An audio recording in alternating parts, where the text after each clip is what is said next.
PhD degree in educational leadership from Oxford, USA. Presently work as a faculty member and advanced postdoctoral research scholar in the Department of Counseling and Human Resource Services at Darden College of Education in USA. Published numerous scientific journal articles, book chapters, and invited blogs and presented scholarly work at many international conferences. Extensively traveled through various countries and attended several universities and training institutes abroad on prestigious international scholarship and fellowship, including Commonwealth Scholarship for the United Kingdom, ITTO Japan Fellowship for Australian National University in Australia, DSE German Scholarship for Indonesia, Singapore and Germany, MASHIV Israel Scholarship for Technician Israel Institute of Technology Israel, Netherlands Government Fellowships for Washington University, and many more. He is a member of National Career Development Association of USA, chair of the Awards and Scholarship Committee, and member of the 2021 International Conferences Planning Team of the Asia Pacific Career Development Association USA, recognized as an effective international career counselor and received several awards, including the most recent APCDA Emerging Leader Scholarship Award in 2020. So now I request Dr. Vijay Paralkar sir to deliver today's lecture, sir. Please, sir. Yeah, thank you so much. Let me share my screen.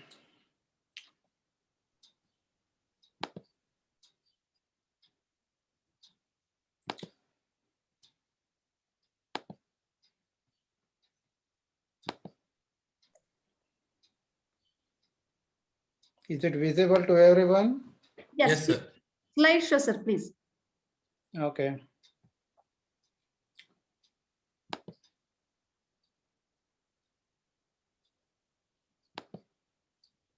Okay, fine, sir. Yeah. Thank you so much, everyone. Welcome to this special session. I think in next hour and a half, we will be talking about what are the opportunities for higher education in agricultural and allied sciences around the world in different countries.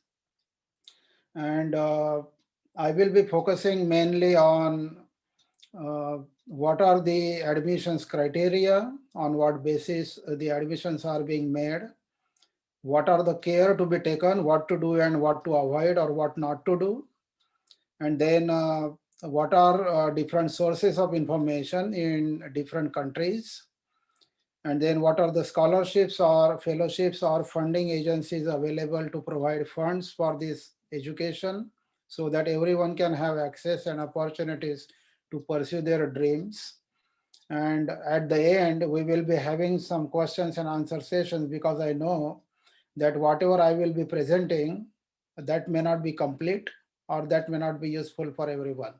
So at the end, we will have question and answers to have some satisfactory conversation so that you can get your doubts or confusions clear in your mind right away. Is that okay?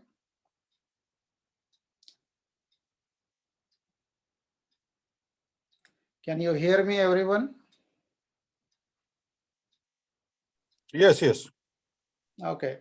So this is going to be an interactive career talk because I want you to participate at some point. May not be too much, but at least to some extent. So let's see.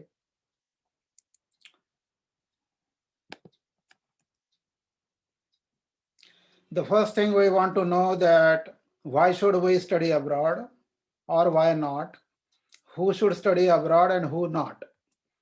So the first important thing is we want to know that what are different specialized branches of studies in agricultural sciences around the world in different countries, which may not be necessarily available in India. That is the first and most important thing. For example, when I was studying for agricultural degrees in Akola, So farmers were talking about our private companies and conferences. We were talking about biotechnology and bioinformatics, but these courses were not available in the agricultural universities for students. Same thing happened when the banking sector has spread in the rural areas particularly. We did not have focus on agricultural economics and business management or marketing, those kind of things.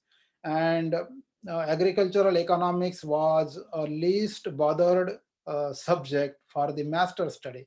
Most of the students were focusing on agronomy, horticulture, entomology, genetics, and plant breeding. So the main focus was on agricultural production, and to some extent it was on marketing, but not on the business management strategies and like that. Now today, we everyone know that the world is facing very critical issues of climate change, and agriculture is no exception to that. Agriculture has a devastated impact of climate change on agricultural crop production, and everything is getting disturbed. However, when we study in India, we do not find any kind of a link between agricultural science and climate change. Has anyone heard about the word permaculture?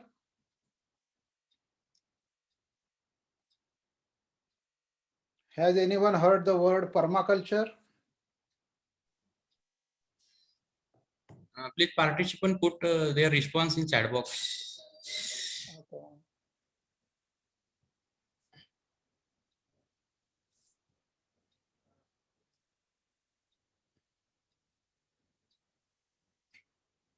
So permaculture is kind of a integration of agricultural technologies or hydrology, agricultural engineering, ecology, environmental science in developing a human-centered landscape development. And unfortunately, these kind of highly specialized branches are still not available in India for studies, or when we study for particular specialization, we do not have access to the other fields of study that is possible in different countries abroad. So this is the one reason that the highly specialized branches, which we need to take our field of agriculture moving forward confidently, uh, we need to find these kind of opportunities in different countries. This could be one reason why we should study abroad. Second could be to acquire international excellence in subject of our choice. We know that I don't say or I don't blame that we in India are not having an excellence in education, but excellence in education is limited to some very particular institutions like IARI in New Delhi or IVRI or these kind of nationally known institutions. But in general, if we look at the private agricultural colleges which are newly being developed in Maharashtra, we do not see the internationally competitive excellence being developed. We are lack of resources, we are having lack of human resources, we are having lack of technologies, and of course the knowledge in agricultural field. So this could be another reason. If we want to acquire an international excellence in the subject that we want to study, this could be another reason why we should study abroad. The other reason could be to enrich our understanding of international academic and professional working systems. As I mentioned that the working systems are very different. If we go to Israel, if we go to Netherlands, if we go to Denmark, if you come to the United States, if we go to Canada, you will see the difference between how working systems are so perfect in terms of the goal, the determination that we need in terms of everything. So these kind of, we need to understand that how to enrich this kind of international academic working systems and bring it to the Indian agriculture. I don't again say that this is not a ready-made that one pocket I'm getting in Israel and directly applying in India. This doesn't happen because the situations are different in different countries and people manage their resources, people manage their systems according to their local conditions. Say, for example, in India, we know the land holding is a very, very small to the individual farmers. Now it is again getting fragmented as we are moving through generations to generations. However, in Western countries, particularly, thousands of acres of land is available for farming. and people are doing. So we cannot compare Israel agriculture or American agriculture directly with Indian system. However, the things that are important in agriculture in India to develop its field, but it's not available, that at least we can learn from these systems around the world, and then we can integrate them into the Indian agriculture and get it at the advanced stages. Other reason could be to broaden our interactions with international community. Everyone knows now when I talk about permaculture, it is all about integrated systems. It is all about collaborations, interdisciplinary education that we need to focus on. So in order to have this, we need to have an interactions with international community in order to build further collaborations. And of course, the most important thing is to experience international cultures and lifestyles, because every human being, although we are professionals, but ultimately at the basic, we are all human beings. So when we are human beings, we have to interact with the surrounding and with the different cultures and different lifestyles to understand each other. Then only we can develop collaborations and we can learn from each other. So there are a lot of things from Indian agriculture that the world can learn. There are a lot of things in the world agriculture that India can learn. So this is kind of a symbiotic relationship between different countries, and that we need to tap these resources or these kind of opportunities and explore the possibilities for future. So these are some of the reasons, to my understanding, I think that we should have an access to study abroad. Is there anyone who think any other thing behind except this one? Do you agree with me with all these points, or it is not required?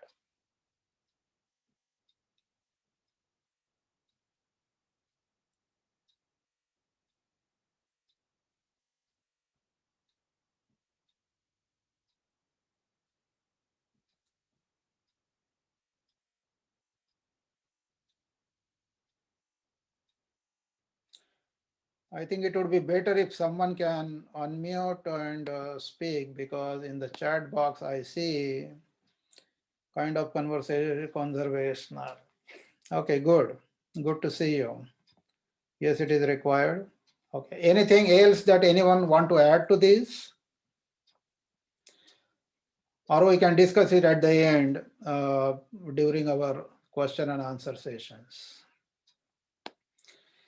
Okay, so should we move forward? Yes, sir. Yes, sir. Okay.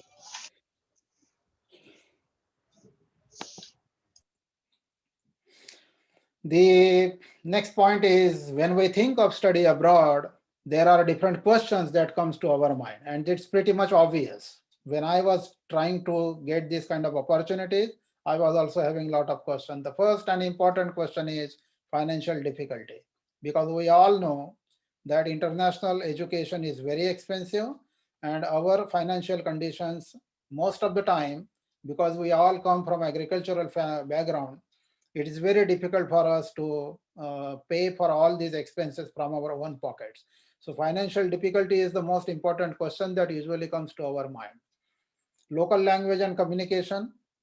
We often say that when students go from one country to other country for study, they experience culture shock and they experience language difficulties. The international research has also found that these are the two important issues that students always face.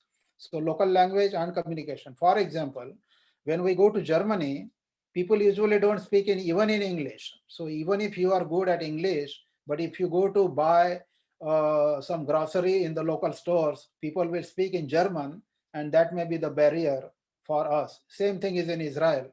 We don't know how to communicate in Hebrew language when we go to Israel. So this local language and communication is sometimes a question that comes to our mind.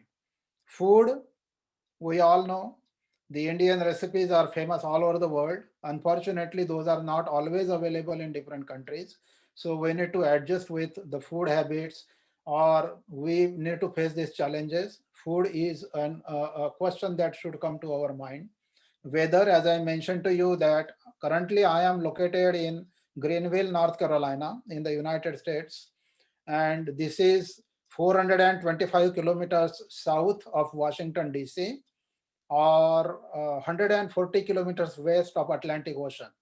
But still, although we are located at coastal region, today's temperature is 0 degrees centigrade. We never experience snowfall. When you watch television and look at the news from Canada and America, you might be seeing how snowfall and how we face different challenges. So weather could be a challenging factor when students want to go to different countries. Beforehand, they need to check where they are going to the right place or not, because it directly affects our health. Local culture, as I mentioned, that there are different different cultural norms, different cultural beliefs, and people follow their own rules, dominating culture and minority culture and those kind of things. So being an immigrant to a different country, we need to adjust with the local culture. So that is also a question that usually come to the mind. So, and of course, the future job opportunities is the most important question that almost everyone is looking forward when we think of study abroad. Because this is not an easy task. If we do not know that what is going to happen if we study abroad, then it is a problem sometimes. So these are some of the common questions that comes to our mind.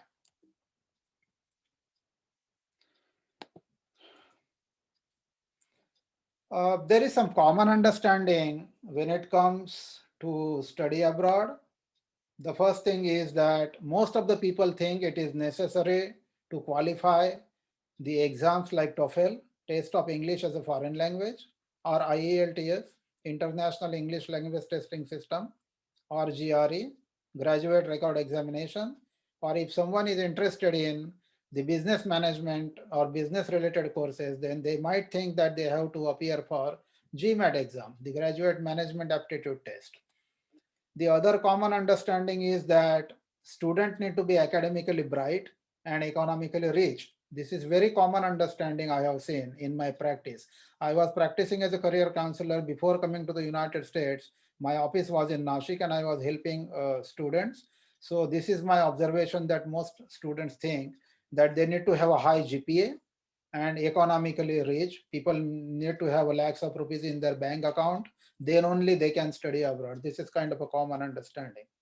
However, in my experience, both my personal experience and working with my students, the facts that I have identified are the standardized tests like TOEFL, IELTS, GRE, and GMAT are not mandatory all the time. And this is, I am speaking very responsibly because I have practiced it. There are other alternate ways to find the alternate ways for applications without having these examinations. I will tell you in a few minutes that how it works and why this test can be waived off. So without this examination, there is a possibility that students can get admissions to different programs in different countries. At least until today, I mean, the currently enrolled students, excepting those, I think I have successfully placed some 350 students, and almost every one of them, including myself, I did my master's and PhD in the United States. I did not go for GRE. I did not go for TOEFL. And I did the same thing for my students, those who were admitted for different programs in different countries. So there is a possibility. I will tell you how it works. The another fact is that, as I mentioned to you, that merely high CGPA is not the only criteria for admissions and scholarship. Besides that, there are many other things. For example, interpersonal communication, or what are your co-curricular activities? Have you participated in NSS camp? Did you do any field work? Did you do any social work? Do you have any connections with your community? Do you do any kind of fundraising or helping others? These kind of relevant experiences in co-curricular activities, or the internships and other relevant work experience in your own field.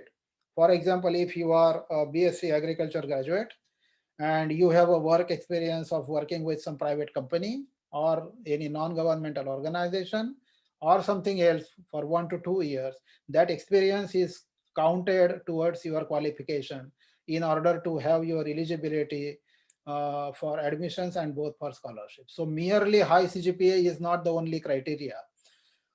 There are many other things. Let me share you one example. There was one student, Shrikant Borkar. He graduated with his BA degree with 56% marks from Yashwantrao Chauhan Maharashtra Open University in Nashik.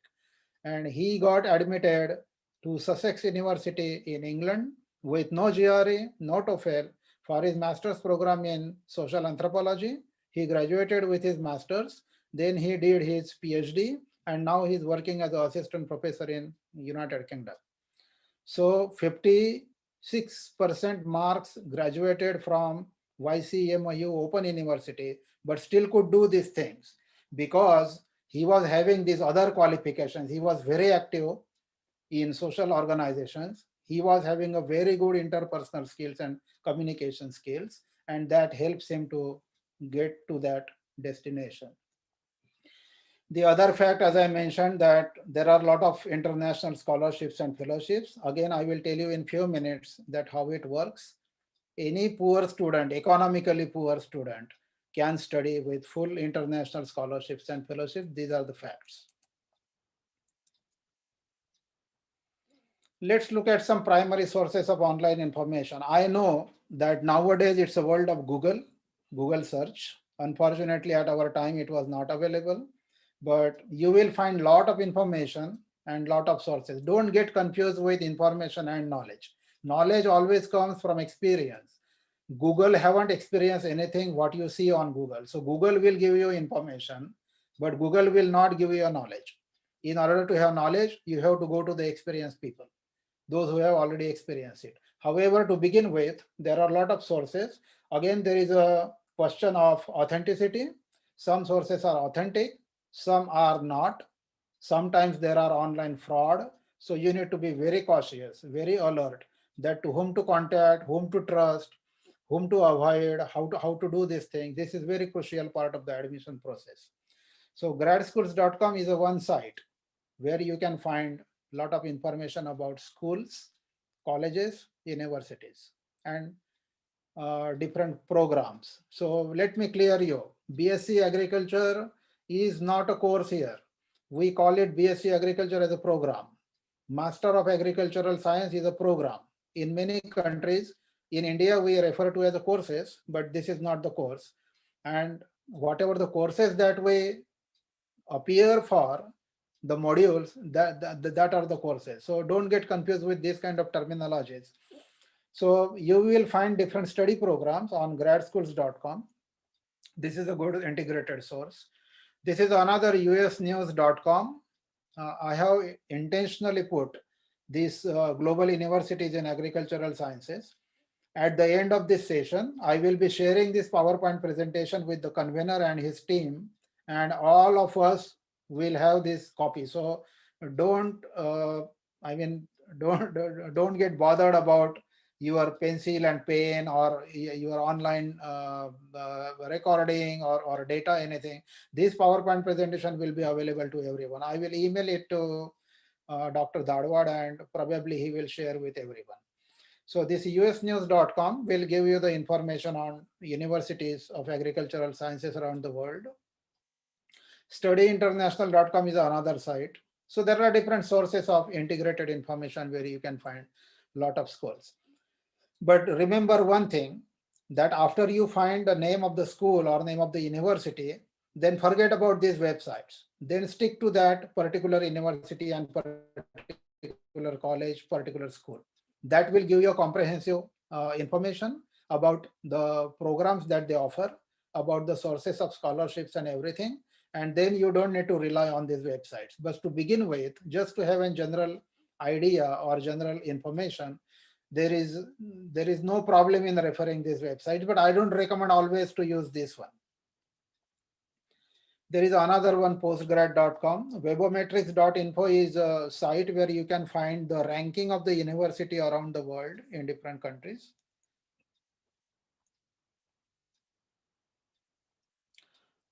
And then there are some country specific sources. For example, in Australia, studyinaustralia.gov.au, you can go to this site and find the information about Australian universities. There is an Australian Education Council in Delhi, in the Australian High Commission. They have a manager. We can email them and get the information. if we really want to go for authentic sources. But the studyinaustralia.gov is also the government website of the Australian government. So information will be authentic for Australia that you can find here.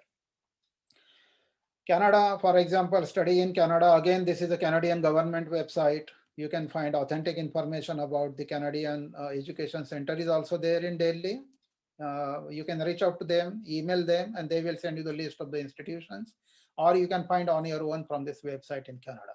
So different countries have different sources. This is for Germany. It is called German Academic Exchange Service, DAD. United Kingdom, again, the British Council. I think most of the people knows about it. This is a source for United States of America. As I mentioned, US News and World Report is the very good source. So again, I have mentioned this website for the best global universities in agricultural sciences, and there is a special website for the best universities in the United States in agricultural sciences. So this is a ready-made source that you can find the institutions in the United States. The Netherlands, NUFIC is the Netherlands Organization for International Cooperation in Higher Education, called NUFIC. They have their website, and there are all institutions listed. For Israel, it's the Ministry of Foreign Affairs of the Government of Israel. This is the website where you can find the institutions in Israel. Same thing is for Sweden, Singapore. It's a Ministry of Education. They have an information officer in Singapore High Commission. You can email them or find the information on this website. So different countries have specific information. So let's see that we know the general websites. Then we know the country specific information. Within the country, there is a specific website of that university that you can stick to and find the programs and information about everything on the university website. That is authentic. Don't go to the hotel. I know many people organize seminars and no one asks a question to the seminar presenter that what is your qualification, what is kind of your experience. No one asks. People pay some fees, 500 rupees, and they attend a seminar in hotels. So that is not the correct way to go there and find information. These are the sources that we should find and we should stick to. Now let's see what are the different programs available. The bachelor's degrees are taught degrees with no research component, mostly. Master programs are with taught options and research option. There is a thesis and non-thesis option for master's degrees. There are PhD programs, postdoctoral research fellowships. So if you are a bachelor degree holder or a final year student, then you can think of master's degree with both the options. If you already have a master's degree or you are appearing for your final year for master's degree, then you can think of the another master's degree called advanced master's degree or PhD program. If you already have a PhD, then you can think of the postdoctoral research fellowships. And these postdoctoral research fellowships are based on research and teaching. You can also think of the short-term study as a postgraduate diploma. And there are some short-term professional training programs, the people, those who are already working in different fields. For example, you appear for MPSC and then you are working as an agriculture officer. You might need a professional training program to attend in different countries so that you can get advanced knowledge that you can apply to your jurisdiction area. So there are some short-term professional training programs available in different countries or in different subjects. And those are like from 2 weeks minimum up to 3 months and 3.5 months. So different programs are available for different professionals, those who want to go for this. There are some international exchange programs. University can send some students here, and here the student from this university can come to your university. So there are international exchange programs. Those are operated by the administrations of both the universities. We have made some collaborations to different Indian universities. Unfortunately, no one came forward from Maharashtra. This is very unfortunate. I will feel very bad. I hate it. Most of the universities are from South India, from mostly Bangalore, Tamil Nadu, Kerala. That we make a collaboration. So our students go to that universities and those students come to these universities. So these are the exchange program. operated under the study abroad program in the United States. There are some visiting faculty positions. The people, those who are already working as a faculty, assistant professor, associate professor, professor, or lecturer, senior lecturer, even ad hoc tenure track, whatever it is, they can come for short-term contracts like 1 year, 2 years. They can gain experience here. Either they can go back or they can find their own way. This is called a visiting faculty positions available in different countries, including the United States. Now, the most important thing is, what are the eligibility criteria for admissions? We need to have originally interpreted resume or CV with relevant academic and professional background with the proposed course that you want to study. Originally interpreted, I mean that there should not be plagiarism. Plagiarism is a crime. If people find here that you are copied something from someone, then you are directly rejected. No one will entertain you. So I mean, whatever you have originally with you, that should be mentioned in resume and CV with your own style. That is very, very important. Academic and professional recommendation letters, usually 2 or 3 are required. Then there is a letter of motivation or statement of purpose. University want to know that why you want to study for that particular program, why you want to get enrolled to that particular course, and particularly at that university. I will tell you later on what are the contents of these documents. And then, as I mentioned to you, that there is a possibility that you can study without TOEFL and IELTS. So testimonial of English proficiency is my own creation.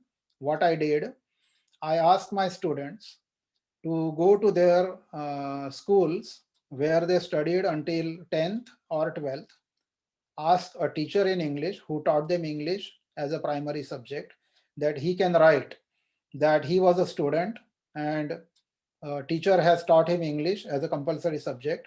Whatever the marks you have earned or scored in 10th and 12th exam, that he can mention, provided that the other thing. So I created this format for testimonial of English proficiency on the letterhead of the school with the signature of the teacher in English who taught you English. So this testimonial works as an alternate document for TOEFL and IELTS.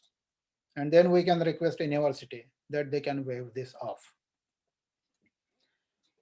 Are you getting everything okay? Are there any problems? Should I slow down? Should I stop? Should I ask you questions, or should I continue?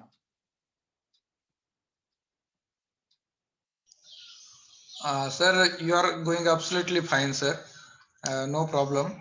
You can go ahead, and we will, whatever the questions are there, we will take it at the end of session in question and answer session. Okay, good to know, because I just want to make sure that, because this is not kind of a pravachan, it should be helpful, and it should, I mean, people should understand it. That is the purpose. So if anyone has a difficulty, please write in the chat box, and the moderators can take care of it, and we will then make the changes if we require. Is that okay? So let's move forward. Here are the major contents of recommendation letters. The first thing, the recommender or the person who is writing recommendation letter for you should mention that how long and in what capacity the applicant is known. For example, if I am a professor, I am writing a recommendation letter for my student. So I should first write that how long my student is known to me. For example, for 4 years, for 3 years, and in what capacity. As in my capacity as a professor who taught him human development subjects in the 3rd semester, or whatever it is. What is my capacity? How I am connected to the applicant? That is very important. It is not necessary that you are taking a recommendation letter from vice chancellor or dean or associate dean that is more valuable than the assistant professor. No. Assistant professor is directly connected to the student. So recommendation letter from assistant professor is more important or more valuable than the letter from associate dean or this, because those are administrative positions which have indirect contact with the students, not direct contact. So hierarchy in the positions doesn't value how directly or closely the recommender and students are connected to each other. That is valued in these countries. Most of the countries, I mean, almost all countries. And then the recommender should comment on academic and professional record, that how this student was, particularly compared to the other students in the classroom.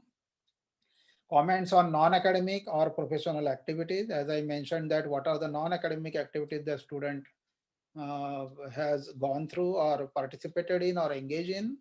This is very important. Personal characteristics with strengths and limitations. I have seen many recommendation letters where professors write so boasting words. He is so nice, he is very good, and he has a very high potential and rich experience, very fantastic words. That doesn't help. Then people ask question that if your student is so nice, why he is coming for study here? He should come as a professor. So that's a problem. So there again it comes to authenticity, that what are the limitations in the student, to fulfill those limitations and fill up the gap between the knowledge that he has and that he want, so that he can study. That is the purpose that someone is coming to this country. So while writing recommendation letter, please avoid the boasting words or very highly rated word which has nothing to do with the reality. That is very important, including the limitation. For example, let's take in a simple language.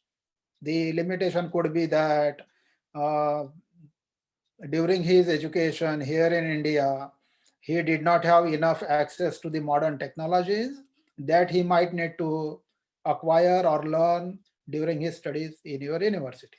This could be one. So indirectly, this is a limitation, that technological advancement, and we know this, that we are lacking advanced technologies that can be fulfilled in this Western world. So these kind of things need to be taken care of while writing the recommendation letter, and the general remarks of recommendation. So these are the particular points. We have some templates, samples of recommendation letter. When students need, we provide it to them and ask them to make the recommendation letters accordingly. The main important other thing is a statement of purpose or the letter of motivation. University want to know why student is interested in. So what is your natural interest or reasons in choosing your area of study?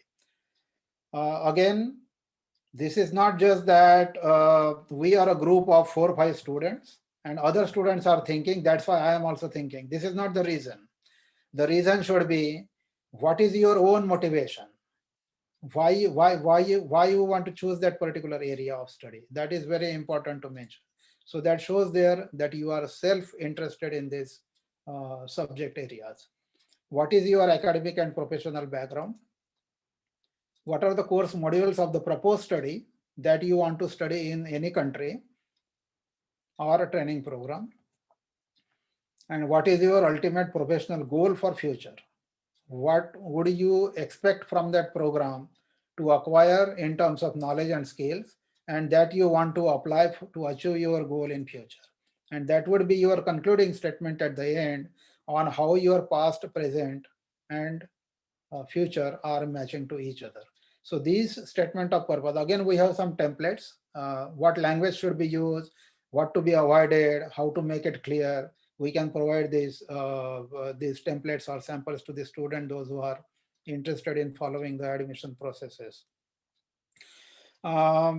This statement of purpose has a limitation of the page, maybe 1.5 or 2 pages. Some people write 3-4 pages. People are so busy that they don't have time to read everything. Let me tell you, every professor spent only 1 to 1.5 minutes in reading your SOP or the statement of purpose. So remember that this should not be more than 1 page or 1.5 page. Okay. So the recommendation letter, then testimonial of English proficiency, your CV or resume, and the recommendation letter and letter of motivation. So these are the documents that are required for the admissions in almost every university abroad, along with the online application. You can start filling the online application, prepare these documents, upload it, and then submit it. This is a general procedure for admissions.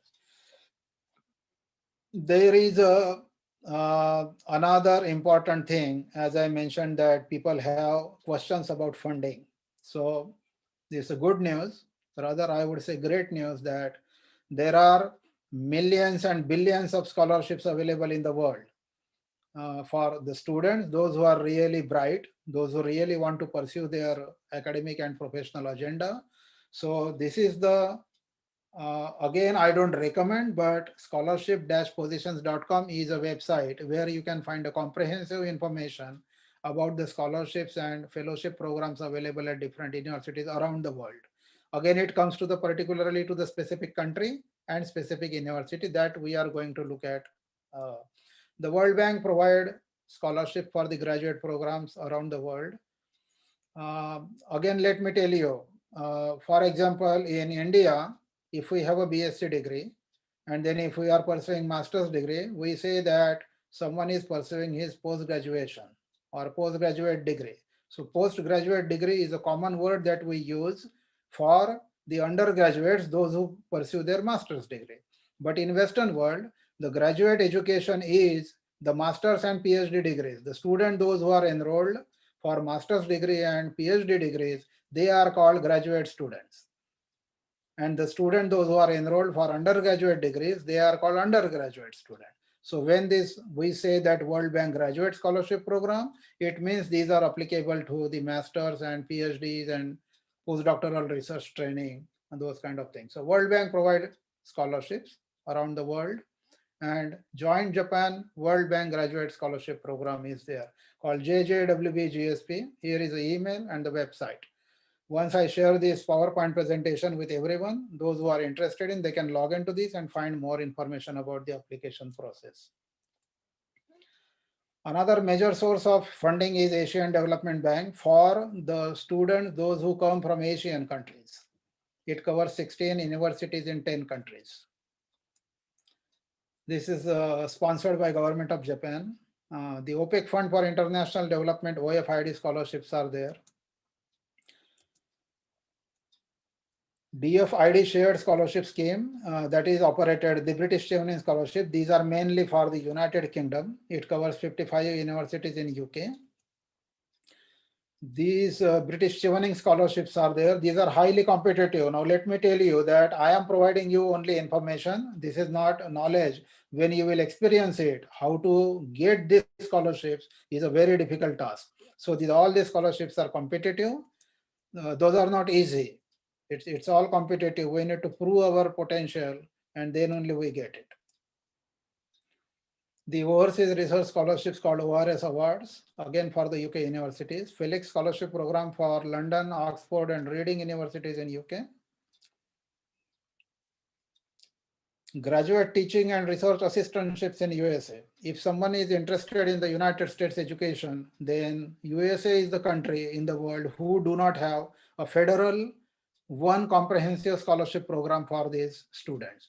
Rather, they provide funds to the university, and university provide graduate teaching and research assistantship to the students, those who are enrolled at that particular university. Universities have different types. As in India, we have government universities and private universities. So here in the US, we have public universities. Those are relevant to the government institutions, and the private universities. And all of them have different assistantship programs available to them.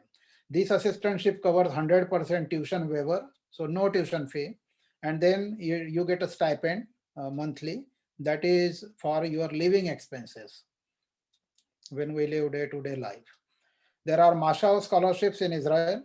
If someone is interested in this, is a program of Ministry of External Affairs. The government of Israel provides these scholarships. If someone is interested in Netherlands, then Netherlands government provide funding that is called Netherlands Fellowship Program. You can go to this website called nafik.nl and get all details about this. Australian government provide two different scholarships through AusAid, Australian Agency for International Development, the government scholarship program called Australian Leadership Awards and Australian Endeavour Awards. Highly competitive, but highly paid. I mean, I know if students want to pay for their entire program, for example, $50,000, then students get some $70,000 or $75,000, something extra than the required funding. Then in New Zealand, it's a New Zealand Agency for International Development. They provide scholarship for New Zealand universities. Germany has a German academic exchange program. And in Europe, the most important is Erasmus Mundus scholarship by the European Union. This covers almost all countries in Europe. Now, let me tell you the Scandinavian countries like Sweden, Norway, Denmark, Germany, these countries do not have tuition fees for the international students as well. All tuition fees are free. So these universities have only living expenses. So education in these countries is relatively cheaper compared to the programs in United States, Canada, Australia, or United Kingdom. So European Union provide this Erasmus Mundus scholarship for the countries located in the Europe. Now, I don't go into this detail. This was just to mention one important point, that if we want to join all these 9 points together with 4 continuous and non-overlapping lines, you can try, but we don't have, as we don't have time, we need to have some questions and answers done. But if we start thinking that, okay, I need to join these 9 points and with 4 continuous and non-overlapping lines. So what I do, I start from here. I come up to here. This is 1, then this is 2, and maybe this is 3 or 4 and like that. But this doesn't work. If you do, we don't get an answer. The answer is this one, that you start the line from here, go beyond this boundary here, and then come here. This is the second. Again, the beyond the boundary of these 9 points, then this is the third one, and then come to the fourth one to this direction. This is the only way to connect. And the message is that try to think outside the set boundaries with uncommon attitude. So when I said in the beginning that who should study abroad, I know studying abroad is not the only option available. There are a lot of other things to do. I know many people sit in library, many students spend nights and nights, and they prepare for MPSC and get a good positions in government jobs. Some people are interested in working in banking sector. Some people are interested in private sector industries. So a lot of things are there. Only studying abroad is not the only option. So I don't think that everyone should think, but the student, those who are really interested in a creative ideas, as I mentioned that it's a integrated agriculture development, or like combining forestry, veterinary, ecology, landscape development, agricultural science, ecotourism, businesses and everything, and in a partnership, in collaboration, if we want to really create something through research or through teaching at international level, then someone should think of study abroad. And for doing that, we need to have an uncommon attitude. Sometimes I know when I was trying to do all these things, my parents were telling me, oh, we are economically poor, we cannot do this, we have a lot of responsibility, and how you will do that? But I was a rebeller. I said that no, my intention or my intuition tell me that I need to do this. So I did this, and it is very difficult. It's not easy. It's not easy way. It need to have a very strong self-motivation, then only it happens. And that's why I just put this one, that how uncommon attitude plays an important role if we really want to get these things to done. So we know the title of our presentation is from tactic to practice. So these are some of the strategies that we need to be aware of. We need to have a strong self-interest and motivation. Someone is doing or someone is telling you to do this, and that's why you are doing, please don't do. If you have a strong self-motivation and your own interest, then only you go ahead with this. Then originality of expression and interpretation. As I mentioned, plagiarism is a crime. Students are getting expelled from the universities for copying, pasting. So no copy pasting, all original, very important. 2 to 3 years of work experience if you have after you graduate. So that is called a postgraduate experience. Postgraduate means after your graduation. So if you have a 2 to 3 years of work experience, then it is valued along with your academic credentials, and you get a priority for your admissions and scholarships. The whole process takes sometimes 2 years, sometimes 1 year, sometimes even even more time. So you need to keep patience for a long time. This is not an overnight job that, okay, now Paralkar sir has given us a lot of information. So this is very easy and I am going to do this in next 3 months. No, this doesn't happen because every university has a procedures, timeline. According to timeline, we need to work on this. So we need to stay for 1 to 2 years in order to get to the final point of destination. That is very important. And then, as I mentioned, that good interpersonal and communication skills is the first and most important criteria, because everyone is a human being and people need humanitarian approaches to do things. No one will entertain if you have a harsh language, if your communication is not good, if you are not communicating clearly, authentically, and in a systematic way. No one will entertain, no one have time to respond to you. So this is very important to have a good interpersonal and communication skills.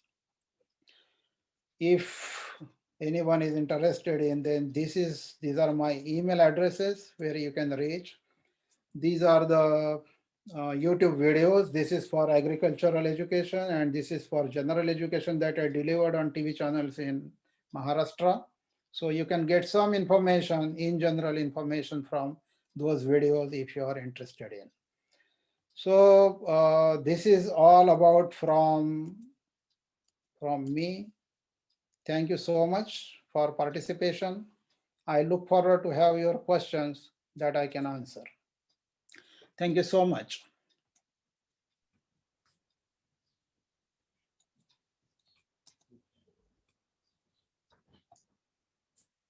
Thank you, sir.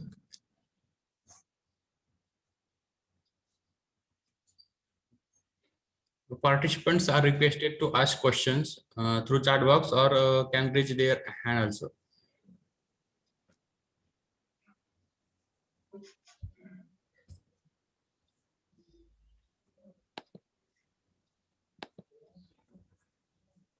Sir, some participant asking, is there any scholarship for PG diploma? Yes, there are scholarship programs for certificate courses, PG diploma courses as well. I forgot to mention here, but for example, Dresden University of Technology in Germany, the Mashaw scholarship programs are there for the PG diploma in Israel. The Netherlands government program, the NFP Netherlands fellowship program, is meant for the PG diploma and short-term training programs in the Netherlands. So this covers both for higher education opportunities and for PG diploma and certificates.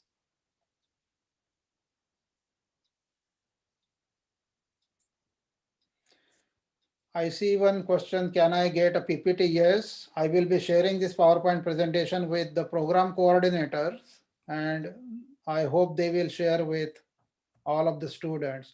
If you don't get it, then you can email me. But let me tell you, because this is not my primary area now to focus on. So if you send me email, please wait at least until Saturday or Sunday to get response from me.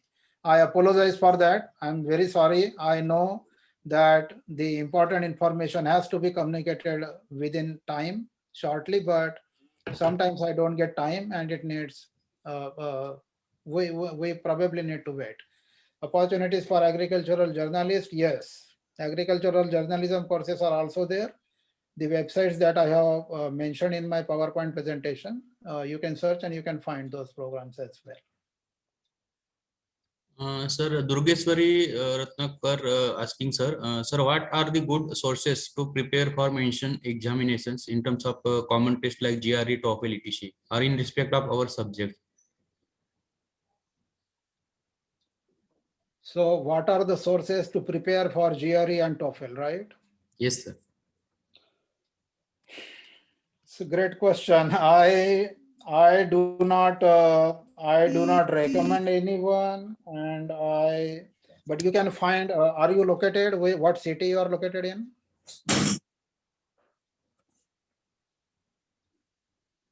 Dr. Mohini Dange. Yes. Hello. Hello, please ask Hello. your question. Yes, I'm listening. Hello. Sir, can you hear me? Yes, Yes. yes, madam. Sir, I am an in-service candidate. I have completed my PhD program, and now I would like to go for a postdoctoral program. So, just want to know, being an in-service candidate, what should be the duration? Like it is said for postdoctoral, sometimes 3 months, 6 months, 1 year programs are there. So, which is the one that we should follow, or which is the one which will be useful for us for our academic careers? For academic career, definitely the postdoctoral fellowships are very important, very crucial. But unfortunately, the postdoctoral fellowships or associateships are minimum of 2 years, not of short term. So it's up to you to decide, because you are in working professional. So I don't know your employer how they will allow you. If they do not allow you for 2 years for postdoctoral fellowship, then you can go for the short-term training program. But for academic purpose in academic enhancement in future, probably short-term programs will not benefit you much. You will get advanced knowledge in that particular field. Let's take an example for Center for International Postgraduate Studies in Environmental Science at Dresden University of Technology, or the Advanced Irrigation Systems Management in Israel at Haifa. So these are the courses that are for 6 weeks, so 1 month and 1.5 months. And then you can come back and serve your community where you are working. So it's up to you depending on your situation. But for academic purpose, I would recommend postdoctoral fellowships, and that is minimum for 2 years. Thank you, sir. Thanks a lot. You're welcome. Durgeshwar, Please ask your question. Good morning, sir.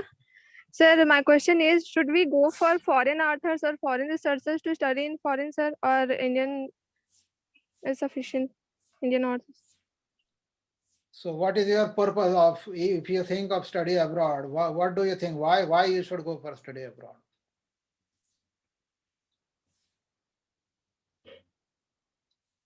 It all depends on person to person. There is no comparison between that, should I continue in India or should I go abroad? It all depends on your motivation. What do you want to do after your graduation, whether in India or abroad? It all depends on that. So can you tell me why you want to think of, why you think of study abroad? Sir, to just enhance the farmer's capability, or in terms of agriculture, to enhance the potential or efficiency in agriculture in Indian continent, sir, in Asian continent. Okay. If this is the purpose, then you must think of study abroad, because then you will get a new approaches, new outlook that will help you to achieve your goal.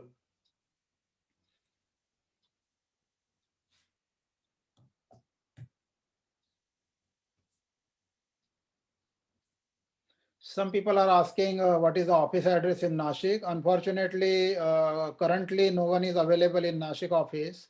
Once it will be available, I will let you know. So you can send me email, and then I will respond to it. When that will be available, I can let you know. But currently, no one is available at Nashik office.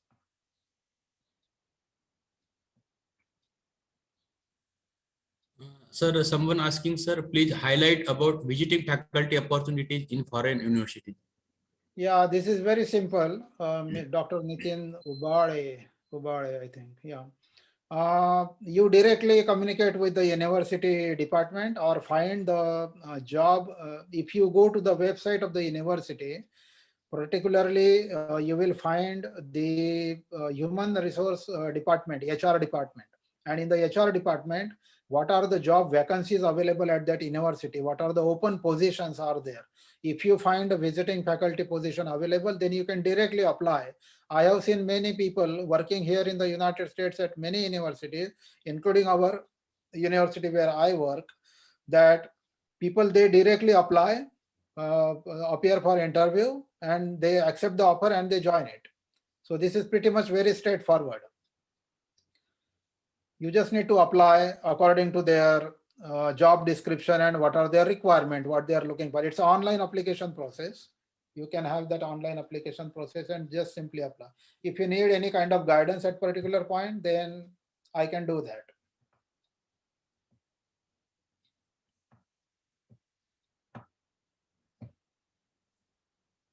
There were so many questions in the chat box.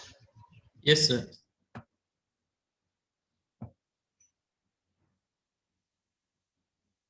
I completely BSc appearing in postgraduate diploma in agriculture warehouse management, BCA, ITI, which agriculture course I can join?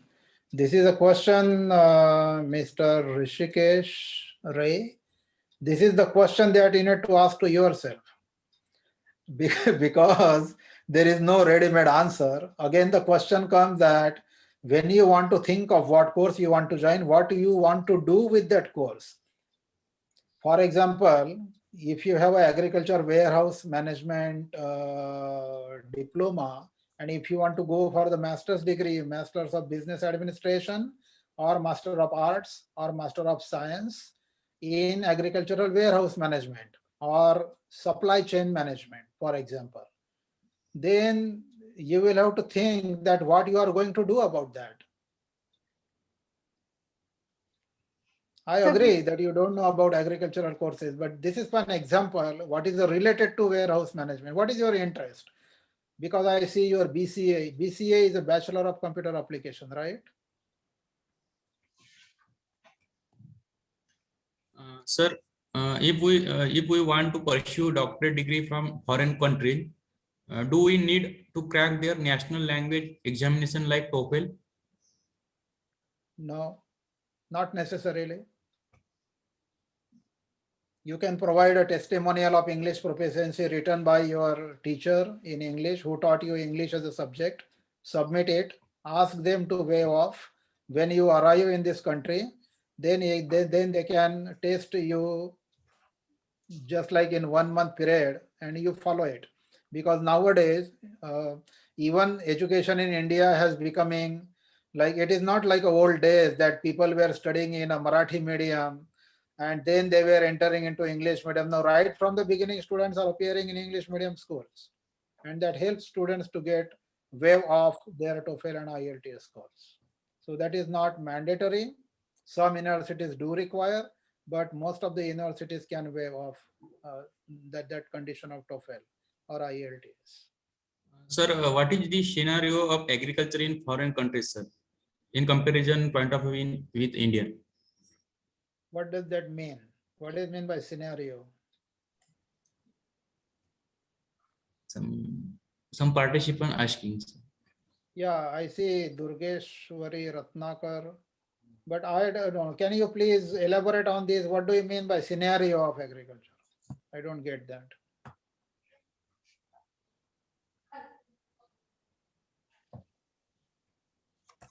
Sir, there is one question from Rishikesh Ray. What is the opportunities for agriculture journalist? Yes, I answered it already. If he has listened to that. Vaibhav Shelar, please ask your question. Hello, Vaibhav Shelar, unmute. Hello. Hello, sir. Ask your question.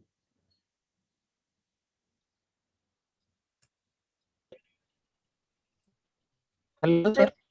Please ask your question. Hello. Yes, please continue. Sir, which country will be the better for PhD in dryland agriculture to explore my knowledge internationally and to become expert in dryland agriculture? That's a very good question. I like it. This was the question I was looking for. Thank you so much. Because most of the people think that United States and Canada and Australia, these are the only countries. But the people, those who really want to study dryland agriculture, I think Israel is the best example in the world who are champions in dryland agriculture management. So I can firmly recommend you to try for Israel. You will get an absolute knowledge for dryland agriculture that is not possible anywhere in the world.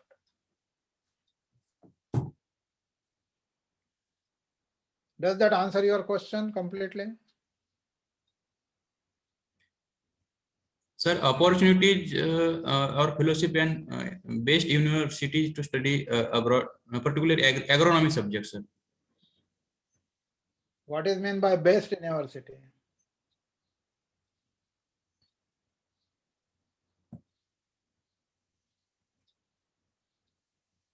I have never seen best university in my life. What is meant by best university? What does he mean?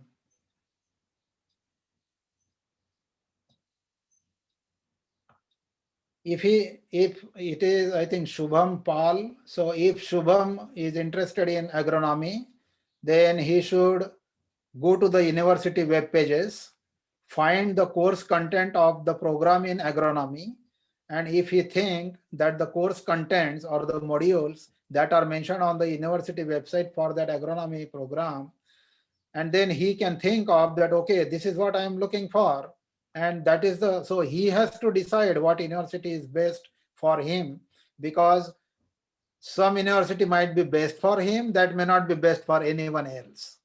So it is up to him to decide which university is best and which not. And that is completely dependent on what are the agronomy programs available at particular university and what are the course contents that he want to pursue so that he can get appropriate knowledge. Let's take an example. If he is interested in a particular crop like jowar in agronomy, then he will have to find the universities where the research on jowar or sorghum is prominent or appealing, that he need to decide.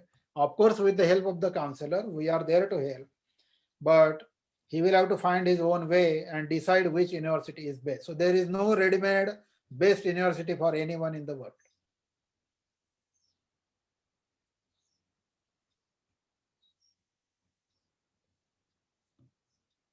What to do after MTech in agricultural engineering in research career? I am interested in research.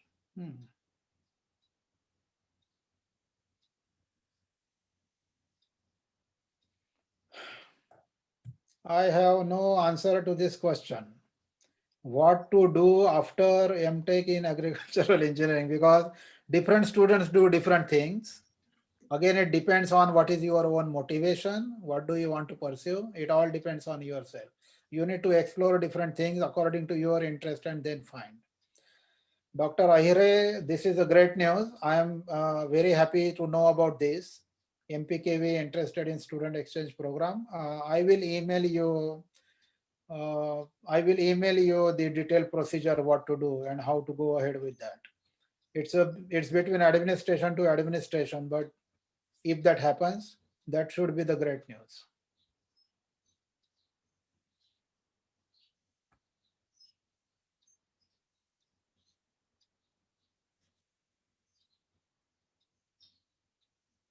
This country is best for soil science in PhD with scholarship, low tuition fees. There is no particular country. Nerela Manikanteshwara Rao. There is no particular country, but I would recommend institutions in the Netherlands, in Canada, in the United States, in Australia, Hebrew University of Agricultural Sciences in Israel. But Israel may not be ideal place, but United States definitely. You can try for different universities in United States. In Australia too, there are good universities for soil science. For low tuition fees, as I mentioned, if you get a scholarship or assistantship, then your tuition fees are covered in that funding sources. So nothing to worry about tuition fees, but for the soil science. Agricultural extension and communication students in foreign countries. It is general for everyone. It is not specially for agricultural extension and communication, but this is very important area. Agricultural journalism, agricultural extension and communication are integrated together, and there are beautiful universities to provide the courses. That is very important. That is very important.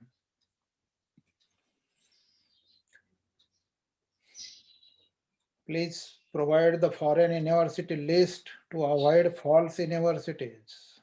Oh, fraud universities. This is again good question. I would say that I mentioned the sources with the websites operated by the respective governments. So the universities or information that you will find not in the advertisements, but directly on the government websites, you can consider them as a true, authentic universities in their countries. Rest of others may be fraud, those who provide lot of advertisement, because most of the universities, they are not into advertisement. They have their own websites, they have their information. You go to that, find that, and get to that. So be aware of this. Is again very important question, very good question. But there is no particular list. Just be aware of lot of advertisement. People don't advertise those who are real. Okay. Sir, faculty interested in more than 2 weeks sponsored training program. Which country offered programs other than Israel? Netherlands, Germany, Sweden, United States, Canada, Australia, Japan, China, Indonesia, Singapore. It depends on subject. For example, if someone is interested in Singapore, then he may be interested in like geographic information systems, GIS, use of modern technology in agricultural science or in remote sensing, meteorology or climate data and those kind of things. But these are the other countries where people can try for different subjects. Sir, Yogit Chaudhary asking, hello sir, while appealing for scholarships, what qualities they see in a student or any particular requirements? This is a very good question again. Thank you, Yogit. If you get admission, there are some criteria for admission, but if you get admission, that is the one eligibility that now you can eligible for scholarship. That is one thing. Other thing is they ask you some questions in the scholarship application, that why you want to apply for scholarship. If we give you scholarship, how you will use it, what for you will use it. So answers to these questions will decide whether you are eligible to get the scholarships or not. For example, this is a funny example, but one of the students came to my office in Nashik when I was there, and he said, I want to do MBA in America. I say, why? He said, I want to earn a lot of money. I say, okay, no problem. So I said that, for example, there is one company who is hiring a person. The job description is very simple. He will go to the office and we'll read the newspaper. We'll observe in the office that what other people are doing, and then report it to the manager, and then in the evening go back to home. And he will be paying you 25,000 rupees a month. Will you accept this kind of job? Then he say, yes, sir, I will. Then I ask him another question, that now you think that you are opening a grocery store and you want to hire one person who will sit in your grocery shop. He will read the newspaper. He will observe how you operate your grocery store for the whole day, and then he will report it to you in the evening and go home. And you will need to pay him 5,000 rupees a month. Will you hire such person in your grocery shop? He said no. I say, why not? Then he said that if he will not work in my grocery shop, how I will pay him? I say, this question you should have asked in the first question when I ask you for the same job description for 20,000 rupees a month. So people have a double standard. When it comes to themselves, they have a different attitude. So universities, when they are asking for you that if we provide you scholarship, what purpose you will use it for? Your straightforward answer should reflect that I will gain advanced knowledge, technologies, skills, competencies, strategic partnerships that I will apply for the community development in my country so that other people can be uplifted. So if your answers show that getting scholarship fund or money is a purpose not for yourself, but for empowerment of your community, then you are certainly eligible for scholarship. If people are selfish, if they reflect that I want to use it for myself, I want to do it for myself, then probably they will think whether to give you a scholarship or not. Is that okay? Yes, sir. Okay, good.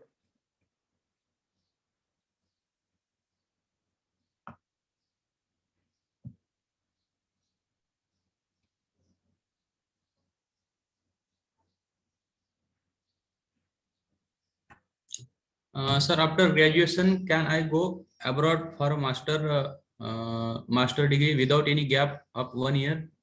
Yes, it is possible. As I mentioned that the uh, procedure for admissions and scholarships require at least 1 year or 1.5 years. So when you are in the final year of your education, if you begin the process, then it is quite possible that without a gap, you can straight away join the other programs in different countries.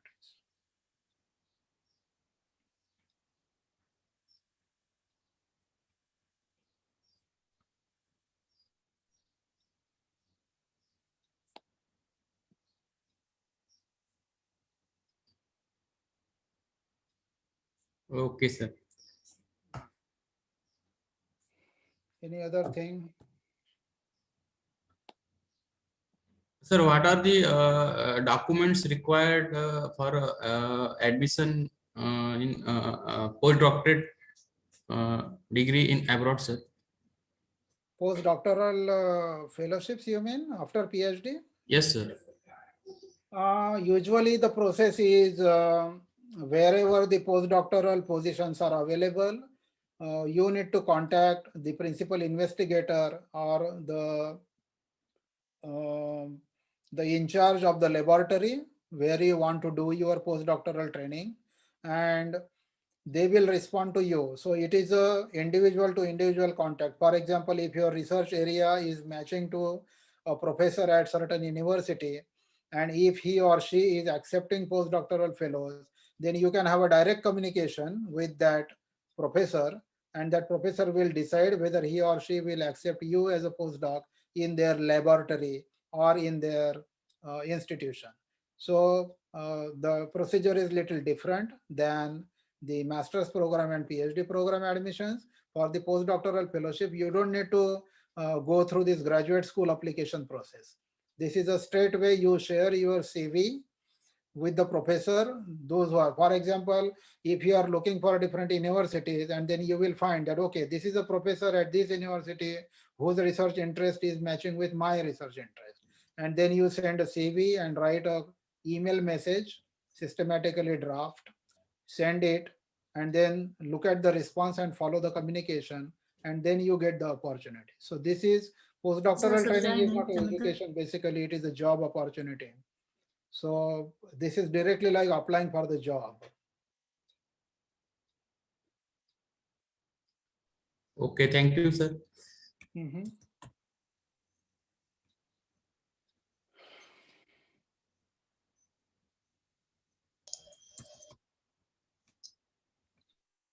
Work experience is not mandatory. I said that work experience is considered superior, but work experience means not necessarily after you graduate. For example, some students are working part-time at some local organizations, or our agricultural graduates are doing RAWE program. Are they still doing rural agricultural work experience program? Yes. Okay, so rural agricultural work experience program is kind of an internship for 1 semester. So that is also considered as experience. Experience means not directly working with somewhere else. If they are working, that's fine.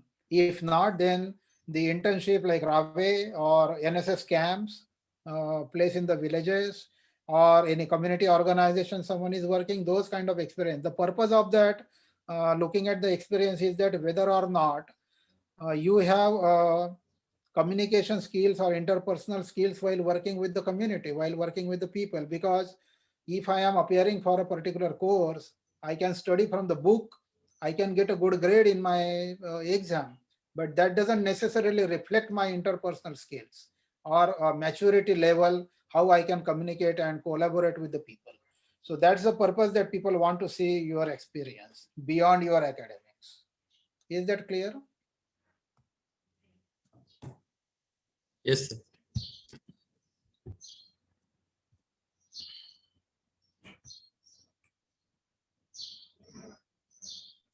Nowadays, every institution need work experience for job. Then how fresher can apply for any job? I have no idea. Uh, Internships, applying for internships is a good way. Volunteer opportunities is a good way. That will pave the way for you. Here in the United States, most of the students, those who come for MBA programs, they do the same thing. During their final semester, they do internship. Where they do internship, there itself they get a job. So that is the way.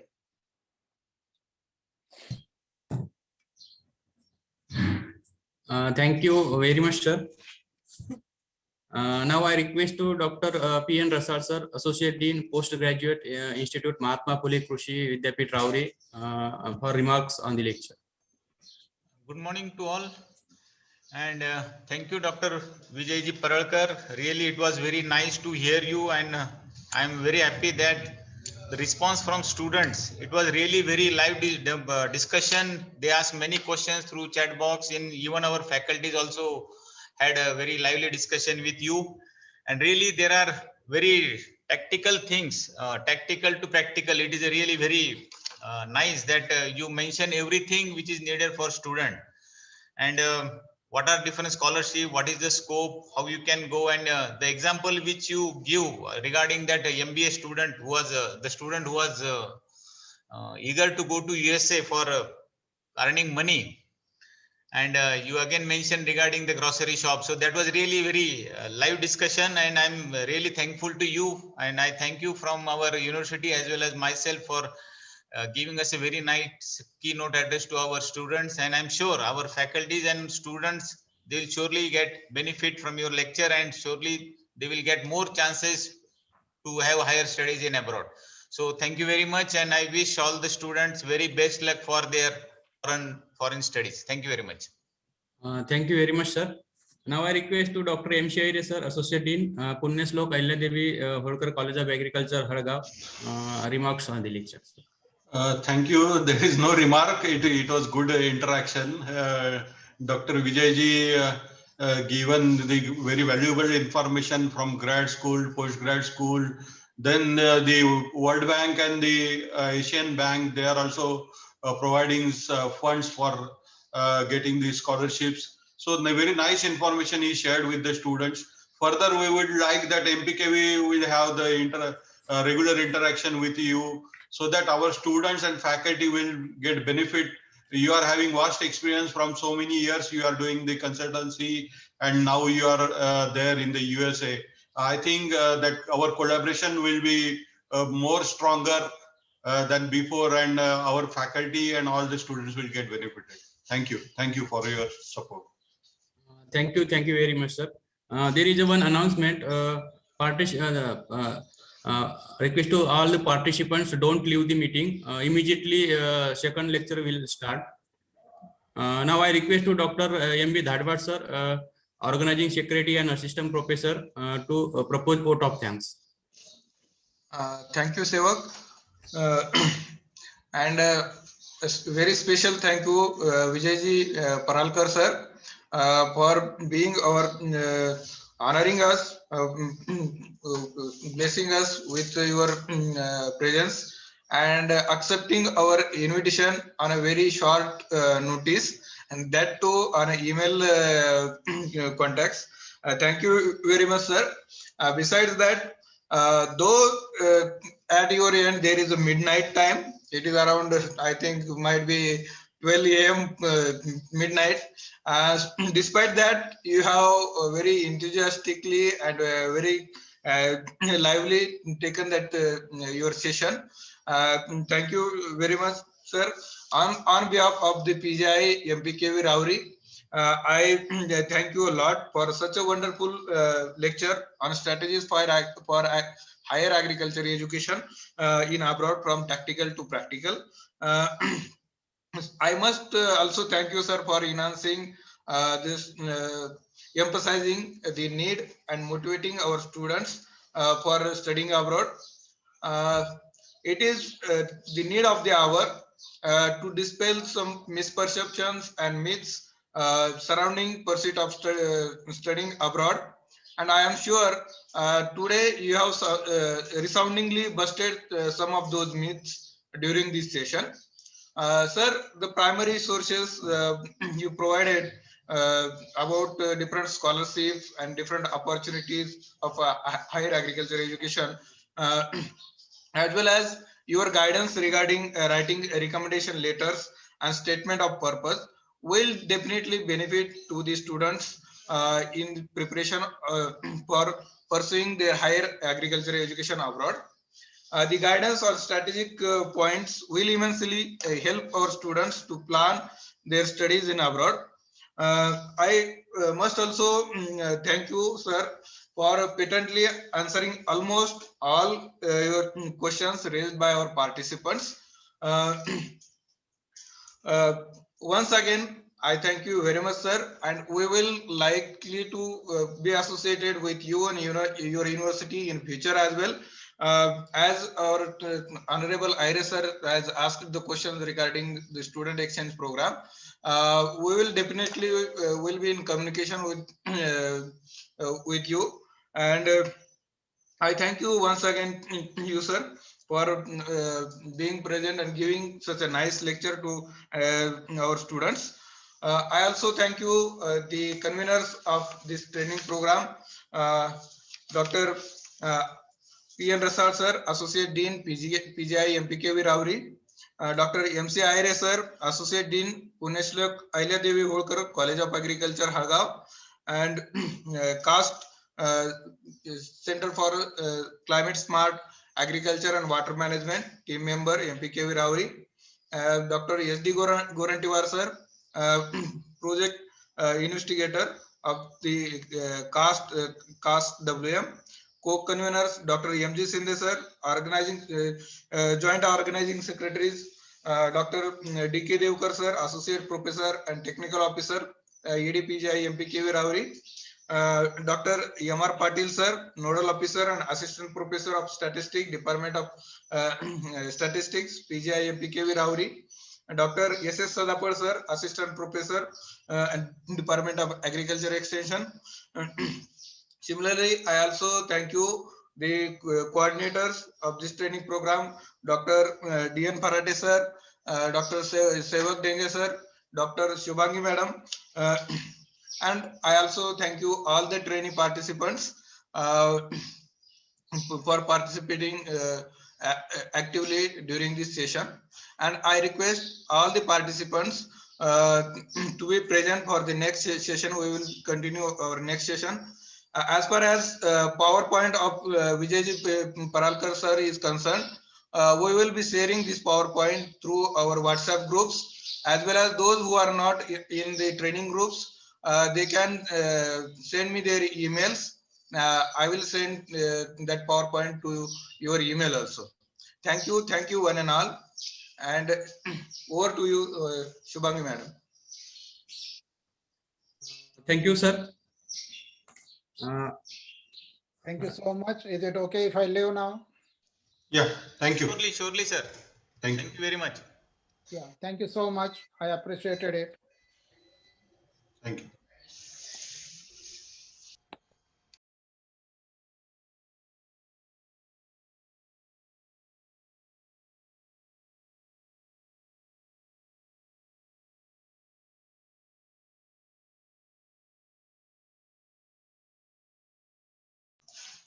Sevak start second.